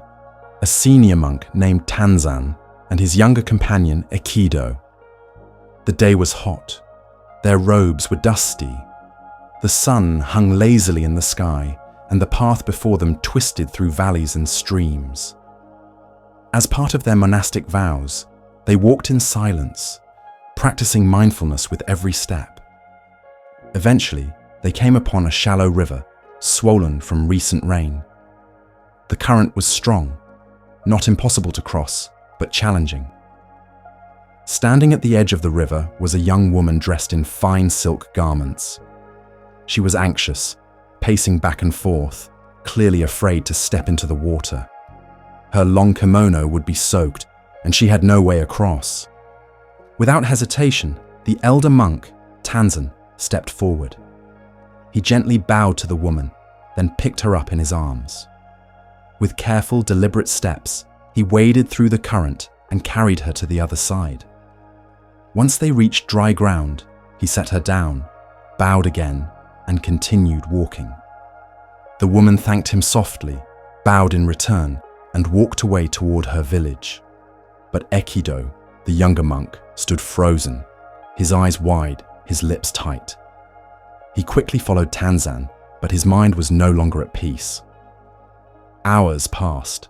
They walked in silence as the sun sank lower and the path narrowed. But Aikido could not hold it in any longer. With frustration in his voice, he finally burst out, "Brother Tanzan! We monks do not touch women. It is against our vows. How could you have carried her?" Tanzan stopped walking. He turned and looked at his younger companion. His face was calm, eyes gentle. "I set the woman down at the riverbank," he said. "Why are you still carrying her?" Moment of silence. Reflective music swells softly. This story, though simple, holds a profound truth. Often, it is not the event that disturbs our peace, but our attachment to it. The moment had passed. The act was over. But Aikido, like many of us, carried it in his mind, feeding it, replaying it, judging it. Tanzan acted from compassion. He saw someone in need and helped, without desire, without hesitation, without clinging. He moved on, peacefully, mindfully. How often do we do the opposite? How often do we carry things long after they're gone? A harsh word from someone hours ago, a mistake we made last year, an expectation not met. These things become heavy stones we carry in our thoughts, weighing down the present moment. But here is the invitation from this story. Let it go. You don't need to carry what no longer serves you. Soft. The river has long passed. Set down your burden and keep walking. Story 2. The Empty Cup. In a quiet village nestled between misty mountains, there lived a renowned Zen master. His wisdom was known across the land, and many came to seek his guidance. One day, a wealthy scholar from the city arrived at the monastery. He was a man of great intellect, educated, eloquent, and full of opinions. He had read many scriptures, studied various philosophies, and believed he already understood the nature of enlightenment. But still, his heart was restless, his mind like a storm, and so he came, hoping that the Zen master could offer him something deeper. He was greeted with grace. The old monk welcomed him into a simple tea room. Nothing more than bamboo mats, paper walls, and the scent of incense in the air. They bowed, sat down across from each other, and the master began to pour tea. The scholar immediately began talking. He spoke of ideas, theories, spiritual texts he had memorized, all in an effort to impress, to show what he already knew. His words flowed endlessly, as if he was trying to prove himself even as he sought peace. Meanwhile, the master remained silent. He simply smiled and poured the tea. He poured and poured until the cup was full, but he did not stop. The tea began to overflow. It ran down the sides of the cup onto the table, dripping onto the floor. The scholar gasped. "Stop! The cup is full. No more will go in." The master looked at him calmly. "You are like this cup," he said, "so full of your own ideas that nothing more can be added. Until you empty your cup, how can I show you the way?" This story is gentle yet powerful. Many of us come to life, to relationships, to learning, even to spiritual practice, with a cup that is already overflowing with assumptions, with pride, with the need to be right, with the noise of our own inner voice. And yet, peace only comes when we are willing to unfill ourselves, to release what we think we know, to be still, to become open like the sky. In Buddhism, this openness is the beginning of wisdom. Not cleverness, not memorized teachings, but the humility to say, "I don't know, I'm ready to listen." When the mind becomes quiet, like an empty bowl, only then can it receive the nourishment it has been seeking. So, empty your cup, make space for stillness, and you might just find the answers were waiting in the silence all along. Story 3. The moon cannot be stolen. It was a quiet evening in the hills of Kyoto. The sun had set and the air was cool. A Zen master named Ryokan sat peacefully inside his small wooden hut, his home for many years. Ryokan was a simple monk. He owned almost nothing, just a worn robe, a begging bowl, and the little hut made of bamboo and love. His life was still, his heart open like the sky.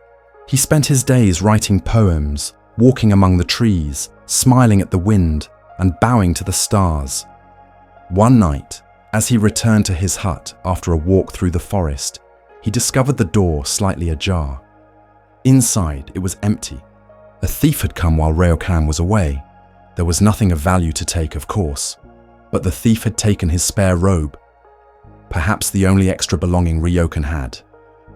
The hut was cold, the floor was bare, and yet Ryokan did not grow angry. He sat down quietly and looked out through the window at the night sky. The moon was full, brilliant, resting like a pearl on the black velvet of the heavens. Then Ryokan smiled. He whispered softly to himself, "Poor fellow. I wish I could have given him this beautiful moon." This story is more than just poetry. It is an invitation. An invitation to realize that what we truly own, the deep peace within, the beauty of presence, the richness of a calm heart, can never be stolen. Ryokan lost his robe, but not his serenity, not his kindness, not his freedom. The thief may have taken cloth, but Ryokan still had the moon, still had the night sky, still had his joy. In a world so focused on possession, we forget that the most precious things, a moment of stillness, the softness of breath, the moonlight through your window, these cannot be taken.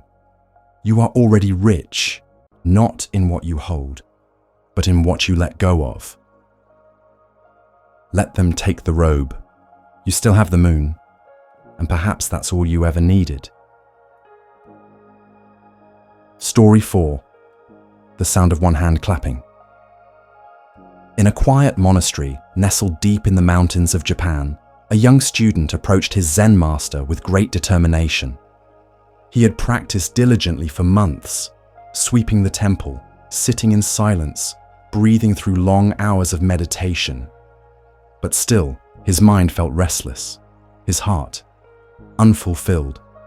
So one morning, as fog rolled in through the pine trees, the student bowed and asked the master, "Master, what is the sound of one hand clapping?" The old monk looked at him gently but said nothing.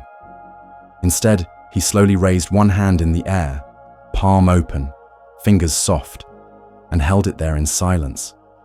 The student watched. No sound, no answer. Confused, the student bowed again and returned to his mat. He sat in silence, pondering. Days passed, then weeks. The question began to haunt him.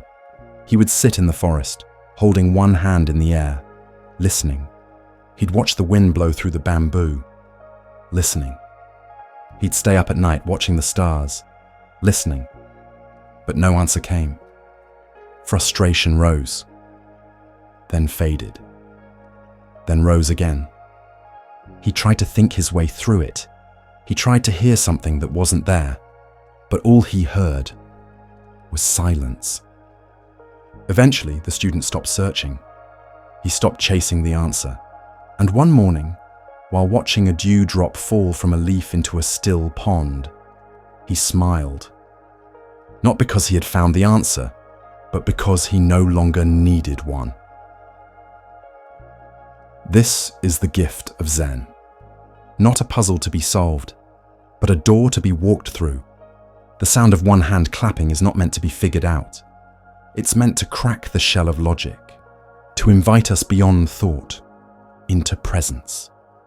It is a mirror, a reflection of your own mind trying to grasp what cannot be grasped. When the mind gives up, what remains is awareness, still, open, infinite. You may ask, but what's the real answer? And the answer is this. When you stop needing the answer, you've already begun to understand. So tell me, what is the sound of one hand clapping? Story 5. The Poisoned Arrow. Long ago, during the time of the Buddha, a man came to him, not to learn but to argue. He was intelligent, curious, but also full of doubt. He had heard of the Buddha's teachings, the peace his followers found, the clarity they spoke of.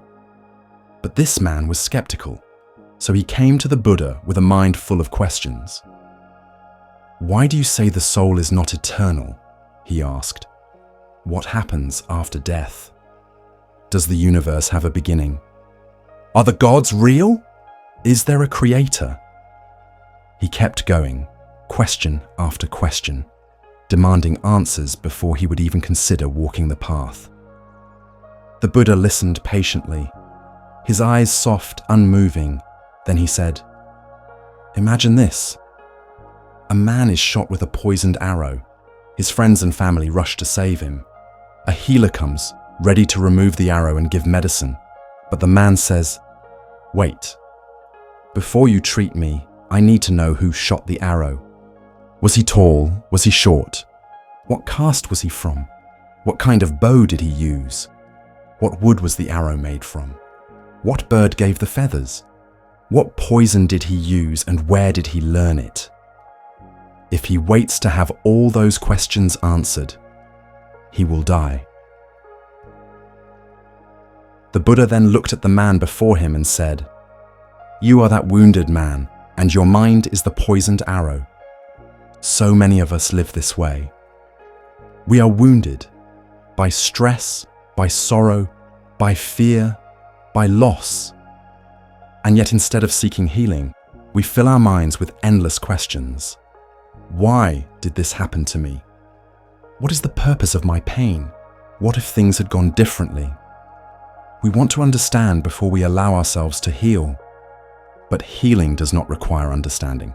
It requires acceptance, stillness, letting go. The Buddha taught that some questions are distractions, not because they are unimportant, but because they pull us away from this moment. Right now, you are alive. You are breathing. You are capable of awakening. That is enough to begin. Don't waste your life searching for the archer. Remove the arrow, let yourself heal, and walk on in peace. Story 6. The Monk Who Kept Sweeping. In a monastery hidden among tall trees and morning mist, the days passed in quiet routines, chanting, meditation, silence, and chores. One of the oldest monks in the monastery was known for doing the same thing every day, without fail. He swept. He swept the stone path from the temple to the garden. He swept the leaves from the courtyard. He swept the meditation hall, even when it was already clean. Day after day, hour after hour, the soft shh, shh, shh of his broom was a familiar song to everyone who lived there. One afternoon, a young novice finally asked him, "Master, why do you sweep so much? Even when there's nothing to sweep." The old monk paused. He leaned gently on his broom, looked at the young monk, and smiled. "I'm not sweeping the floor," he said. "I'm sweeping my mind." This story may seem simple, but it speaks to something deeply forgotten in our modern world. We are taught to only value results, to only work if there is something to be gained, to only act if something is dirty or broken. But mindfulness does not wait for a reason. Mindfulness is found in the motion, not the outcome. For the old monk, sweeping was not about removing leaves. It was a meditation, a way to stay present, to breathe with each motion, to clear the dust not from the floor, but from the restless corners of the mind. How often do we go through our days rushing from task to task, washing dishes, folding clothes, walking, waiting, all done with impatience, frustration, or distraction? But what if every act became sacred? What if each task was a broom for the soul? The monks understood. The path to peace is not found in doing extraordinary things. It's found in doing ordinary things, extraordinarily present. So when you clean, clean your mind. When you walk, walk fully. When you breathe, breathe gently. Let each moment sweep you back into now. Story 7. The Farmer's Luck. In a small rural village, surrounded by golden fields and forested hills, there lived a humble farmer. He was quiet, kind, and content with the simple rhythm of life, planting, watering, harvesting, resting. One day, his horse, the only one he had, ran away into the wild. Hearing the news, his neighbors came to visit. "What terrible luck," they said. "How will you plow your fields now? This is a disaster." The farmer simply shrugged and replied, "Maybe." A few days later, the runaway horse returned and brought with it 3 wild horses from the mountains.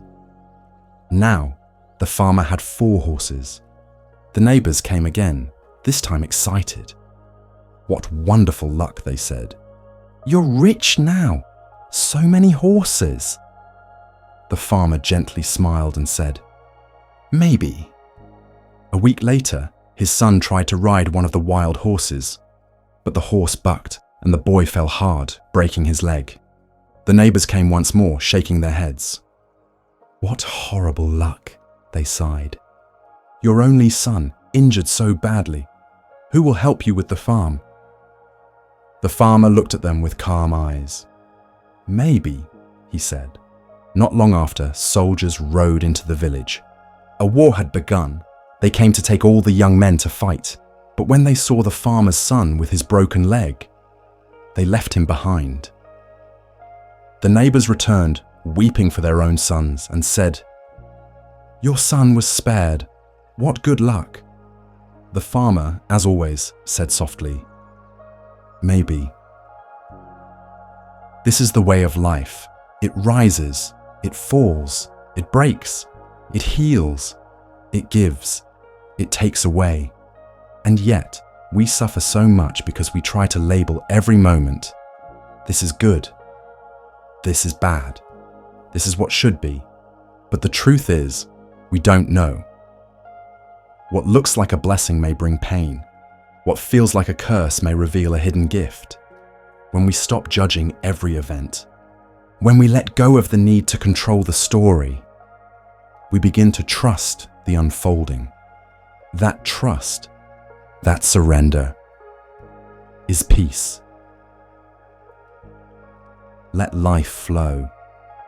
Don't rush to label the moment. Just smile gently and say, maybe. Story 8, The Rock and the River. A young disciple came to his master, his face tense, his shoulders tight. He had been meditating for weeks, trying to calm his mind. But instead, his thoughts had only grown louder. "I don't understand," the student said. "I sit in silence, I focus on my breath, but I feel restless.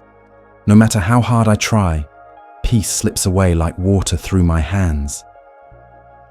The master listened without speaking. Then he stood and gestured for the student to follow him. They walked through a quiet forest path, the air fresh with the scent of pine.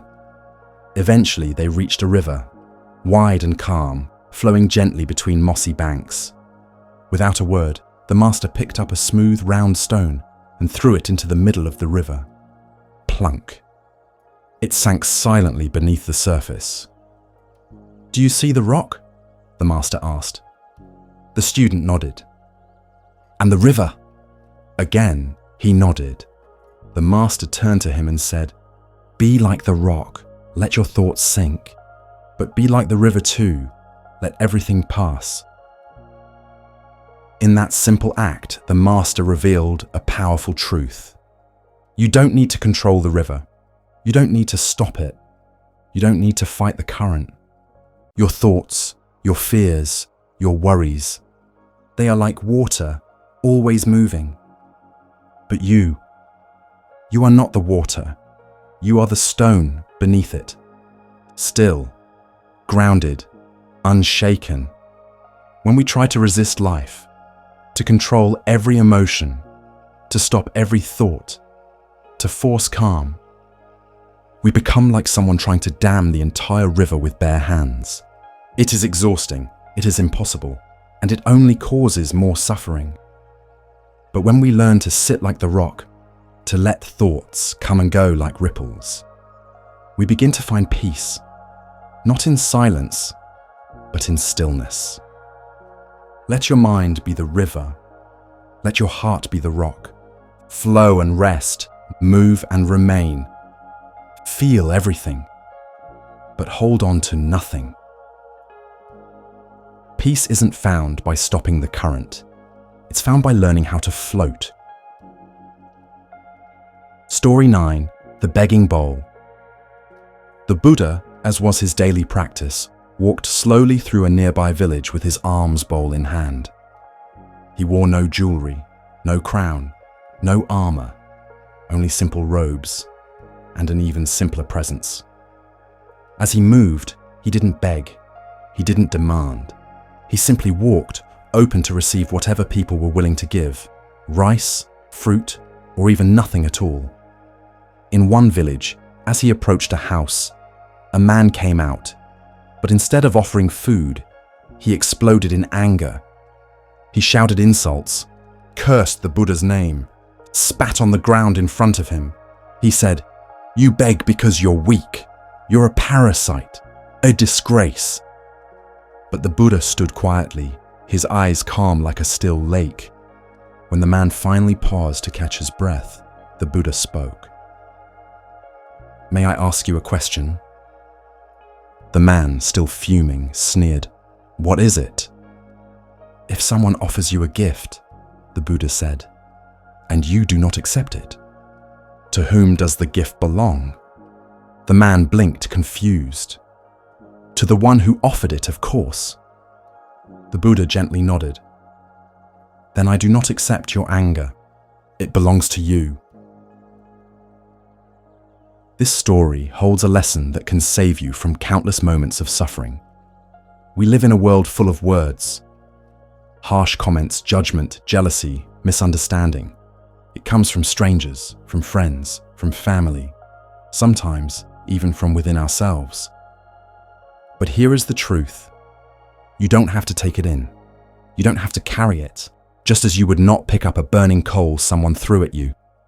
You do not need to accept someone else's fire. The Buddha's peace was not because people treated him kindly. It was because he mastered the art of not reacting, of staying centered, of not picking up what wasn't his. When someone insults you, you can pause, you can breathe, you can say, even silently, "This does not belong to me." That is true power, not loud, not forceful, but unshakable. You are the keeper of your peace. Don't let others put things in your bowl that you did not ask for. Leave their anger with them and walk on in silence. Story 10. The Candle. A young man came to a monk, his eyes downcast, his voice trembling. He said, "Master, I feel surrounded by darkness. My thoughts are heavy. My heart feels hollow. Everything I once loved seems far away. I don't know how to move forward anymore." The monk looked at him kindly and said nothing at first. Instead, he stood up and motioned for the young man to follow him. They entered a small meditation hall. No windows, no sound. Just walls and stillness. The monk walked to a corner of the room and lit a single candle. A small flame flickered to life, casting a warm glow onto the walls. Then the monk turned and said, "You see, darkness is not something you fight. You do not chase it out with swords. You do not shout it away. You do not wrestle with it. You light a single flame, and the darkness retreats on its own." The young man stood still, watching that tiny flame, so fragile, so quiet. And yet, the entire room had changed. What was once unseen now had shape. What was once cold now felt warm. Not because everything had been lit, but because one small thing had. In our lives, we all have moments of darkness. Moments when the weight is too much, when we can't see the way, when the mind whispers, "It's hopeless." But we forget, you don't need to fix everything. You don't need to light the entire world. You only need to light one candle, one breath, one act of kindness, one moment of stillness, one whispered prayer. That is enough to begin. You are not asked to become the sun. You are only asked to light one small flame and let it glow. So tonight, if your world feels dark, don't run. Just light your candle and watch how quietly the darkness disappears. Take a deep breath. Notice how your shoulders feel. Notice your breath. Softer now, perhaps. These stories aren't magic spells. They don't solve problems, but they remind you, you don't have to carry everything. You don't have to run. You don't have to fix the whole world to find peace. You only have to return to this moment, to breathe, to listen. And in that silence, you might just hear your heart whispering, "You are okay. You are enough. You are home." If this brought you peace, remember to share it with someone who needs it too. You're not alone on this path. We walk it together, slowly, silently, with strength. Subscribe to Silent Strength. for more Buddhist-inspired stories that calm the heart and awaken the soul. There's a quiet hunger in all of us. Sometimes it whispers, if I just get this one thing, I'll be happy. A better job, a newer phone, a perfect body, the person who finally sees us. But what if getting everything you crave doesn't bring peace? What if the very act of craving is what's keeping you stuck in suffering? Today, we dive into a truth the Buddha uncovered 2,500 years ago, a truth that still applies in our modern, hyperstimulated lives. That desire, left unchecked, has a secret cost. And once you understand it, you may never look at your cravings the same way again. The root of all suffering. In the heart of Buddhist philosophy lies one of the most radical and liberating ideas ever spoken. Desire is the root of suffering. Not because having needs is wrong, but because clinging to desires, thinking they'll make you whole, creates a cycle that never ends. This insight is woven into the Four Noble Truths, the foundation of all Buddhist teachings. 1. Life contains suffering, dukkha. 2. The cause of suffering is craving, tanha. 3. There is an end to suffering. 4. And there is a path that leads to that end. The Buddha wasn't condemning pleasure. He wasn't saying you should renounce everything and live in a cave. He was pointing out something deeper, that beneath every craving is a hidden assumption. This will finally complete me. But that moment of satisfaction, it's fleeting. And soon, the next craving arises. And the next. And the next. We become like someone dying of thirst drinking salt water. Each sip only deepens the need. Modern cravings, ancient patterns. Let's be honest. The world today is designed to inflame your desires. Social media constantly shows you the highlight reel of others' lives. Advertisements whisper, you are not enough, but this product will fix that. Dating apps turn people into swipes. Desire isn't just a background hum anymore. It's a business model. But what the Buddha saw thousands of years ago still holds true today. When you chase one thing after another, your mind becomes a prisoner. Not because the object of your desire is evil, but because you've attached your peace to it. Think about it. You crave attention, you feel happy when you get it, then fear losing it, then crave it again. The craving never ends. It creates a loop, a samsara of suffering. The illusion of fulfillment. Have you ever gotten something you deeply wanted, only to realize it didn't bring the lasting happiness you expected? That promotion, that new car, that person you thought would complete you. It's not that those things are bad, but desire tricks the mind into thinking satisfaction is in the future. I'll be happy when, but when never really comes. Because even when we get what we want, the mind moves the goalpost. The Buddha taught that this cycle is rooted in a thirst, not just for objects, but for experiences, identities, feelings. It's like chasing your own shadow. The more you run, the farther peace seems to be. This doesn't mean you can't have goals or preferences. It means you stop attaching your worth to whether or not you achieve them. Because attachment is the real trap. 3 types of craving. The Buddha broke craving down into 3 main types. 1. Craving for sense pleasure. This is the desire for pleasant sights, sounds, tastes, and feelings. Think food, sex, luxury, entertainment. 2. Craving for existence. Wanting to become something. Success, fame, identity. I want to be admired. I want to be someone.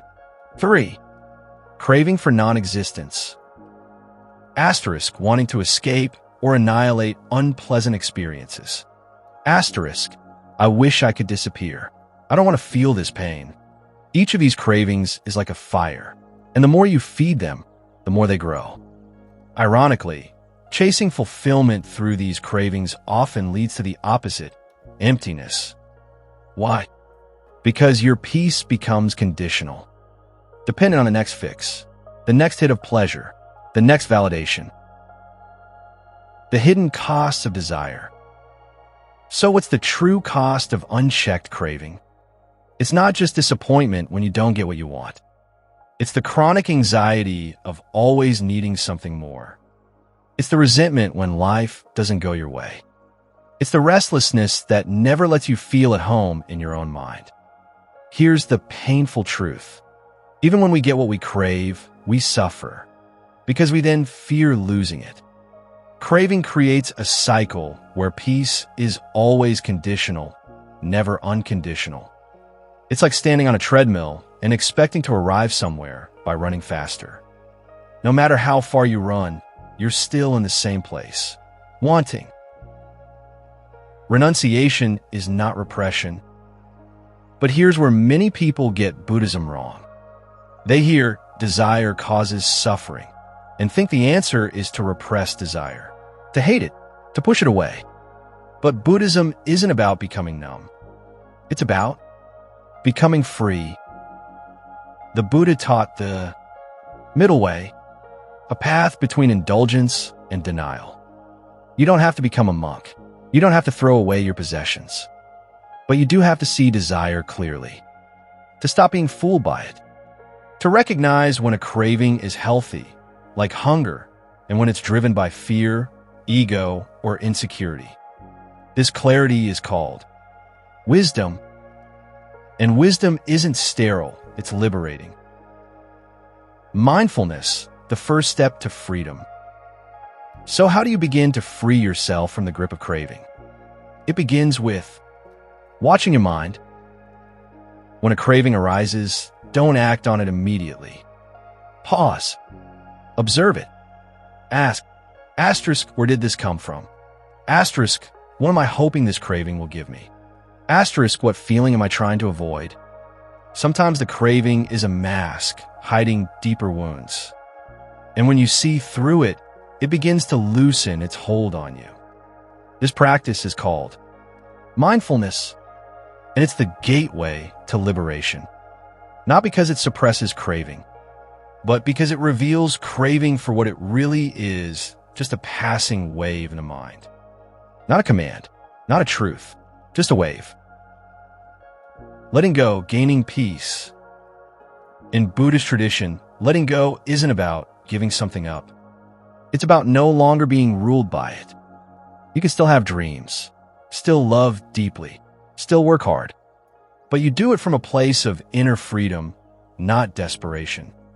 When you let go of needing outcomes to go your way, you open the door to asterisk deep presence, asterisk unshakable contentment, asterisk compassion for others still caught in craving. Ironically, the less you chase happiness, the more it arises. Because it's no longer dependent on getting what you want. It's born from wanting less. A life beyond craving. Imagine this. You're sipping tea and you're fully there. Not wishing it were a latte. Not thinking about the next thing. Just present. You hear a bird sing and it's enough. You walk through life not as someone chasing peace, but as someone carrying peace. This is the power of a mind no longer hijacked by craving. This is the joy of a heart that has stopped reaching and started resting. This is what the Buddha meant by true freedom. Not freedom to do anything you want, but freedom from always needing something else to feel whole. Daily practices to loosen the grip of desire. Want to begin this path? Here are some daily practices drawn from Buddhist wisdom. 1. Mindful awareness. Asterisk, notice when a desire arises. Asterisk, pause before reacting. Observe it with curiosity. 2. Gratitude. Asterisk, each morning, list 3 things you already have. Asterisk, this trains the mind to see what's present, not what's missing. 3. Minimalism. Asterisk, try not buying something for a week. See what comes up. Asterisk, cravings are often strongest when we're trying to distract ourselves. 4. Compassion meditation. Asterisk, instead of desiring for yourself, wish happiness for others. Asterisk, may all beings be free from craving. May they be content. 5. Reflection on impermanence. Asterisk, everything you gain will one day fade. Asterisk, let this truth soften your grip, not in sadness, but in wisdom. The Buddha once said, desire is a trap, but knowing the trap is the first step to freedom. Every craving comes with a hidden price. The question isn't whether you should have desires. We all do. The question is whether you let them drive your life or whether you can see them for what they are. Passing clouds in the sky of your awareness. Temporary wins, not your true self. Peace isn't found in satisfying every want. Peace is found in understanding that you are already whole, even without the next thing. And once you realize that, you begin to live with a quiet joy. A joy no craving can steal. A joy the Buddha knew all along. There's a quiet teaching in Buddhism, one that often goes unnoticed in the noise of daily life. It doesn't shout. It doesn't demand. It simply invites you to watch. To watch your thoughts, your emotions, your reactions, your inner world, and to do so without judgment. But what does that really mean? Why does it matter? And how could something as simple as watching your mind without judgment be the key to deeper understanding, compassion, and inner freedom? Let's slow down and explore the hidden meaning. The nature of the mind. The mind is like a river. It flows constantly, thoughts arising and passing like leaves on water. Sometimes peaceful and clear, sometimes turbulent and muddy. In the teachings of the Buddha, the mind is not seen as good or bad. It's just conditioned by your past experiences, your desires, your fears, your culture, your karma. What arises in the mind is not you. It's not your fault. It's not a sign of who you truly are. It is just a wave passing through. But the suffering begins when we identify with the wave. When we judge it, resist it, cling to it. When we say, this thought is bad, this feeling shouldn't be here. What's wrong with me? The Buddha taught that this is dukkha, the unsatisfactoriness at the root of all mental suffering. What it means to watch without judgment? So what does it mean to watch the mind without judgment?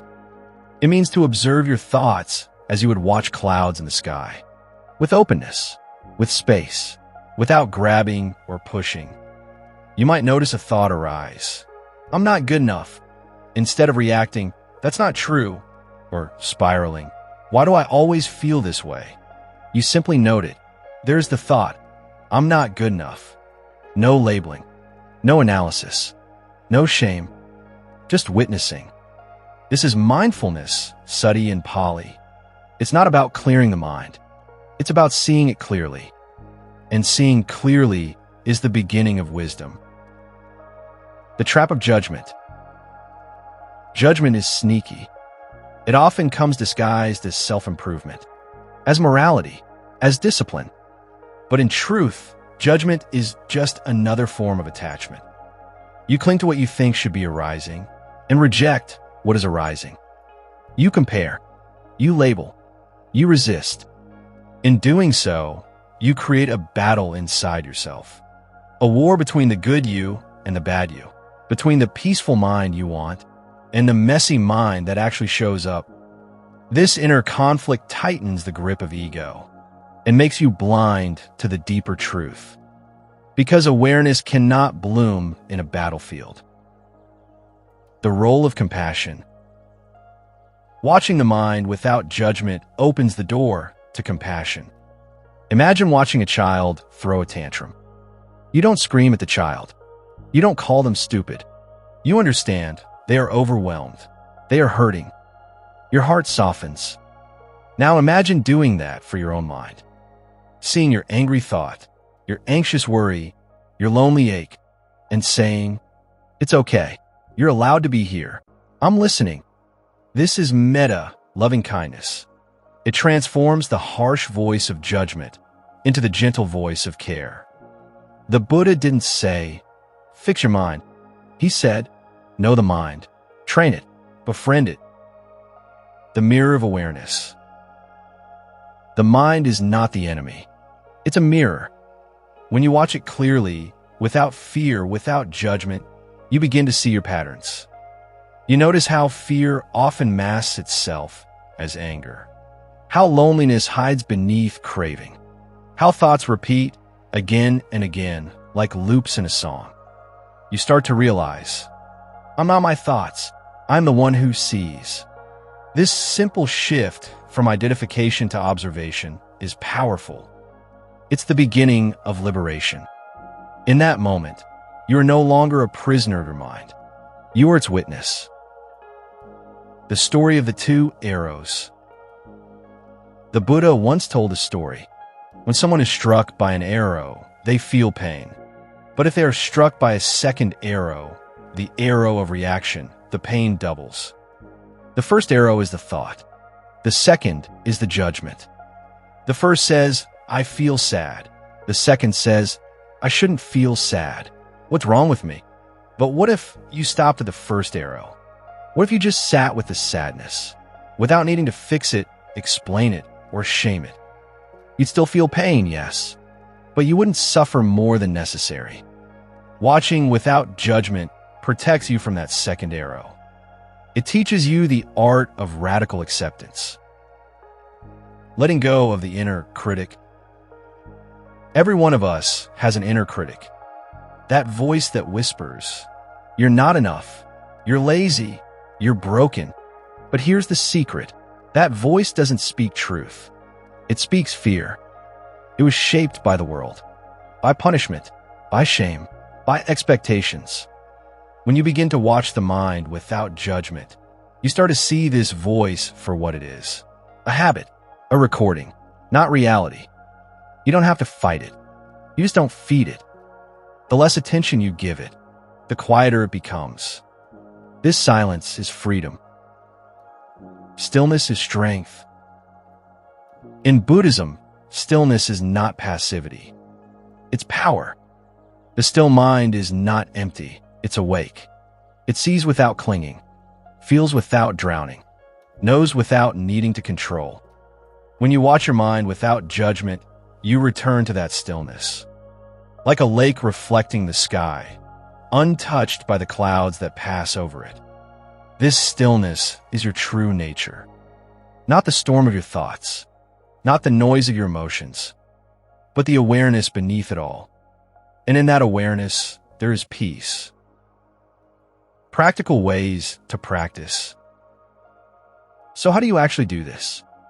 How do you begin to watch the mind without judgment in everyday life? Here are some gentle practices. 1. Sit quietly each morning, just for 5 minutes. Watch the breath. When thoughts arise, label them softly, thinking, and return. 2. Throughout the day, check in. Ask, what am I thinking right now? Notice the tone. Is it harsh? Is it fearful? Don't fix it, just see it. 3. Practice noting. I'm feeling anger. I'm noticing anxiety. I'm hearing judgment. Noticing creates space. 4. Treat your mind like a child. If it's loud, restless, upset, meet it with kindness. You don't scold a crying child. You hold them. 5. Use reminders. Put a note on your phone or mirror. Watch. Don't judge. Let it bring you back to awareness. With time, this becomes second nature. Not suppression, not control. Just pure present seeing. The hidden gift. So what's the hidden meaning of watching the mind without judgment? It's not just about peace. It's about seeing yourself clearly for the first time, beyond the masks, beyond the stories. It's about no longer being ruled by fear, shame, or comparison. It's about discovering that behind every thought, there is a silence. Behind every emotion, a stillness. Behind every story, a deeper truth. That you're not your thoughts. You are the watcher, and the watcher is free. The Buddha once said, just as a candle cannot burn without fire, men cannot live without a spiritual life. To watch your mind without judgment is to begin that spiritual life. It's not dramatic. It's not loud. But it changes everything. Because when you stop fighting your mind, you begin to understand it. And when you understand it, you begin to love it. And when you love it, you are no longer its prisoner. You are its master. Awareness is freedom. Watching is healing. Subscribe for more Buddhist wisdom and inner peace. It is not the load that breaks you down. It's the way you carry it. We live in a world that rewards thinking, constant planning, fixing, predicting. But there comes a point where thinking no longer serves us. It becomes a storm, a loop, a trap. Overthinking is like carrying a backpack of stones. You keep adding to it, regrets, what-ifs, fears, until it breaks your back. But what if you didn't have to carry all of it? In the stillness of Buddhist wisdom, there are gentle truths. Not grand promises, but quiet invitations. They don't ask you to suppress your thoughts. They teach you how to live with them, with kindness, with space, with awareness. This isn't a list of hacks. It's a return to the self, to a place where peace isn't something you chase. It's something you remember. Let us explore together the Buddhist ways to stop overthinking that actually work. Understanding the mind's nature. You only lose what you cling to. Buddha, the mind's job is to think. That's not the problem. The suffering arises when we believe every thought, when we feed it with fear, when we attach to its story. In Buddhist teachings, the mind is not an enemy. It is a tool, a servant. But for many of us, it has become the master. Thoughts are like wind. They blow through. But when you try to catch them, when you try to control the wind, you suffer. Overthinking is not an enemy to fight. It is a signal, a sign that your mind needs a new way of relating. To stop overthinking, we first observe without judgment. This is called mindfulness, the foundation of the Buddhist path. Mindfulness, the gentle return to now. Do not dwell in the past, do not dream of the future, concentrate the mind on the present moment. Mindfulness, or sati in Pali, is not concentration. It is observation. It's the art of remembering to come back to this moment. When your thoughts spiral, into the past, into the future, mindfulness invites you to come home. To your breath, your hands, the sound of the birds outside your window. One of the most powerful practices in Buddhism is mindful breathing. Not to control the breath, but to feel it. Inhale, I am here. Exhale, I let go. Try walking mindfully. Washing dishes with full presence. Eating slowly. These are not chores. They are sacred returns to now. Each time you come back to the moment, overthinking loses its grip. Impermanence, the freedom of letting go. Everything that has a beginning has an ending. Make your peace with that, and all will be well. Anicca, impermanence, is the great teacher. Every thought you have, no matter how loud or painful, will fade. Every fear, every story. But we forget. We treat our thoughts as eternal truths. We hold on. We resist change. But Buddhism teaches us to flow. Like water. Like breath. Next time your mind is heavy with thought, whisper to yourself, this too will pass. Feel the transience. Notice how thoughts rise and fall like waves. Don't surf the wave. Watch it from the shore. In this awareness, there is deep peace. Detachment. You are not your thoughts. The mind is everything. What you think, you become. When you are caught in overthinking, it feels personal. Like every thought is a reflection of who you are. But Buddhism offers a liberating truth. You are not your thoughts. Thoughts are mental events, clouds passing through the sky of your awareness.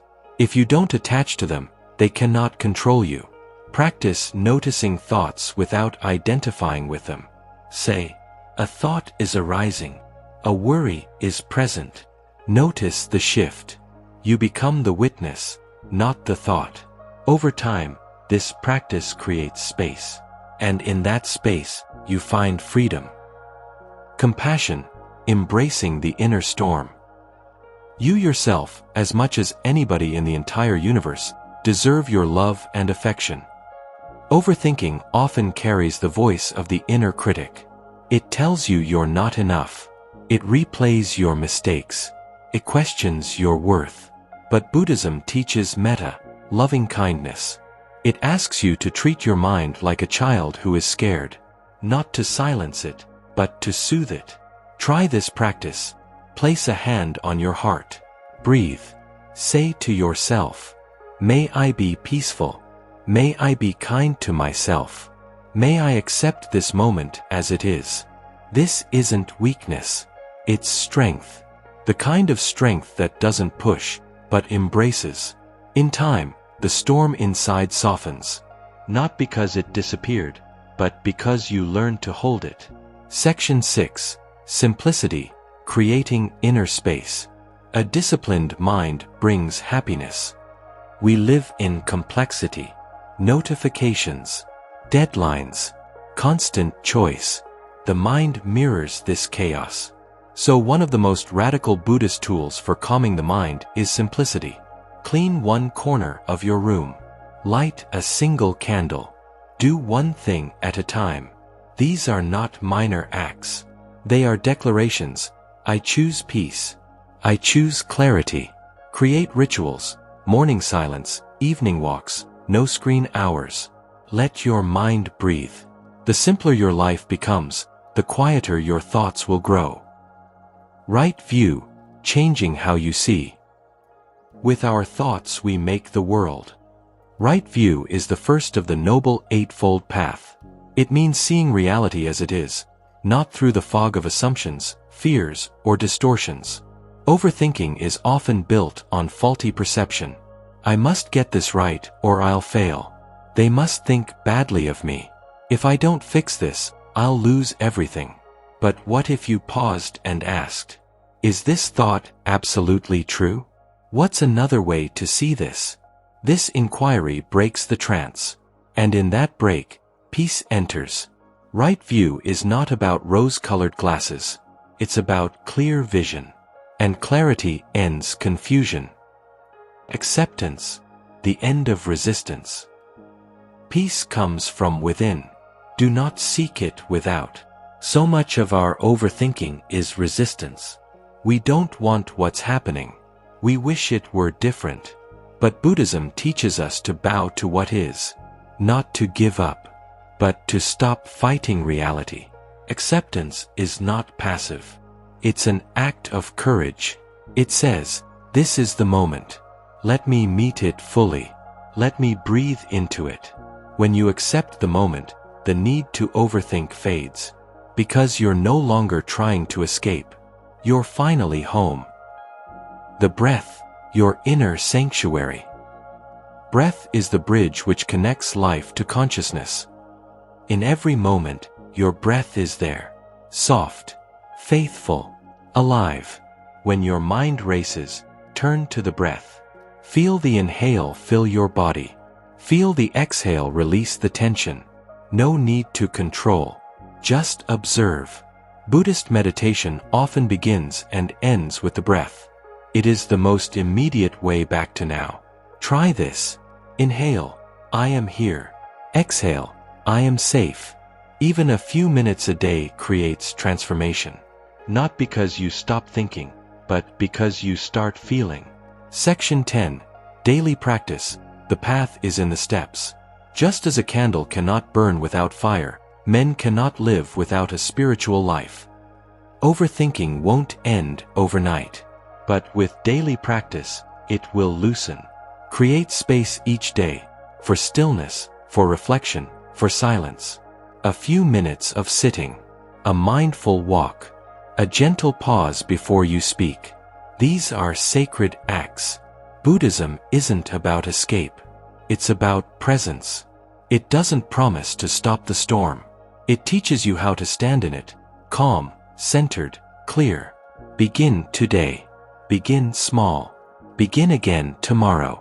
That is the path. When the mind is silent, the heart can speak. In a world of noise, Buddhism invites you inward, not to fix yourself, not to erase your thoughts, but to remember who you are beneath them. Peace isn't far, it's right here. In your breath, in your awareness, in the choice to let go. May these teachings serve as lanterns. May they light the way back to your inner stillness. You are not your thoughts. You are the one who sees. And that, dear soul, is freedom. There are moments in life when everything around us seems to collapse. The winds howl, the sky darkens, and the storm, both outside and within, threatens to tear us apart. In those moments, our instinct is to run, to hide, to fight, to control. But the Buddha offered another path, a way that doesn't require resistance nor escape. He taught, be still in the storm, because it is in that stillness that the doorway to liberation quietly opens. The nature of the storm. Storms come in many forms. A loss, a betrayal, illness, failure, fear. They come without warning, and they shake the foundations of our comfort, our identity, and our plans. We try to make sense of them. We grasp for control, but storms are not here to be controlled. In Buddhism, suffering is not a mistake. It's a teacher. The Buddha said, life is suffering. But he didn't stop there. He also gave us the tools to understand it, transform it, and eventually go beyond it. In the Dhammapada, he reminds us, just as a storm throws down a weak tree, so does suffering topple a mind without wisdom. But what if we stop resisting the storm? What if we become the tree that bends but does not break? The art of being still. Being still is not passivity. It is the deepest form of courage. In meditation, we sit, we breathe, we observe, not to escape, but to stay, to see, to witness the rising and falling of all things.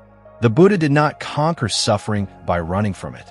He sat beneath the Bodhi tree and met the storm of Mara face to face. He remained still, and in that stillness he saw the truth of impermanence, the illusion of self, the root of suffering. Being still is not easy, because in the silence, we hear what we've been avoiding, our fears, our pain, our regrets. But in hearing them, we begin to understand them. And understanding is the beginning of freedom. The eye of the storm. Every storm has a center, a still point. It is from this center that we can see clearly. The Zen master Thich Nhat Hanh once said, peace is present right here and now, in ourselves and in everything we do and see. The question is whether or not we are in touch with it. To be still is to return to that center.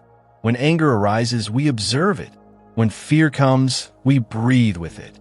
When sadness floods the heart, we welcome it with compassion. This is not weakness. This is the practice of mindfulness. It is the art of non-reactivity, of witnessing without drowning. Like a mountain unmoved by wind, the still mind becomes a sanctuary. Liberation through understanding. When we are still, we begin to see, and what we see changes everything. We see that the storm is not permanent. It comes and it goes. We see that the storm is not personal. It does not target us. It simply is. We see that the storm reveals what is unhealed within us. Stillness turns suffering into insight. Insight turns pain into compassion. And compassion sets us free. The Buddha taught that liberation is not a place. It is a realization. It is the deep knowing that nothing can bind us unless we cling. When we release our grasp on expectations, identities, desires, we float. We are free. Just as the lotus rises from the muddy waters, we too rise from our storms. Living from the stillness. Stillness is not only found on the meditation cushion. It is a way of life. In the middle of a heated argument, we can breathe. In the rush of daily tasks, we can pause. In the chaos of uncertainty, we can anchor ourselves in presence. The Buddha walked mindfully, spoke mindfully, lived mindfully. He met kings and beggars with the same equanimity. Stillness doesn't mean detachment from the world. It means engagement with clarity. From stillness, we speak with kindness. From stillness, we act with wisdom. From stillness, we love without conditions. A practice for the storm. Let us practice together. When the storm comes, and it will come, pause. Place your hand on your heart. Feel the rise and fall of your breath. Say silently, I am here. This is the storm, but I am the stillness within it. Observe your thoughts, your sensations, your emotions. No judgment, just presence. Breathe in and know you are breathing in. Breathe out and know you are breathing out. This is not just breathing. It is remembering who you are beneath the storm. With time, this practice becomes your refuge, your inner sanctuary, your path to liberation. The compassion born of stillness. When we are still, we suffer less. But more than that, we become open. We begin to see the storms in others, their struggles, their wounds, their fears, and we meet them not with judgment, but with compassion, because we know what it feels like to tremble in the wind. The Dalai Lama said, if you want others to be happy, practice compassion. If you want to be happy, practice compassion. Stillness deepens empathy. It teaches us that underneath our differences, we are all walking through storms. And sometimes, being the still presence in another person's chaos is the greatest gift we can offer. Liberation as a way of being. Liberation is not the absence of problems. It is the presence of peace amidst them. It is not the erasing of all pain. It is the transformation of pain into wisdom. The Buddha did not promise a life without storms. He promised that we can learn to be free, even in the middle of them. We stop asking, why is this happening to me? And we begin asking, what is this teaching me? In this shift, the storm becomes sacred, and the stillness becomes our strength. So next time you find yourself in the middle of a storm, remember this. You are not the storm. You are the awareness watching it. You are not the chaos. You are the calm within it. You're not broken. You are opening. Breathe. Sit. Be. Because being still in the storm is not weakness.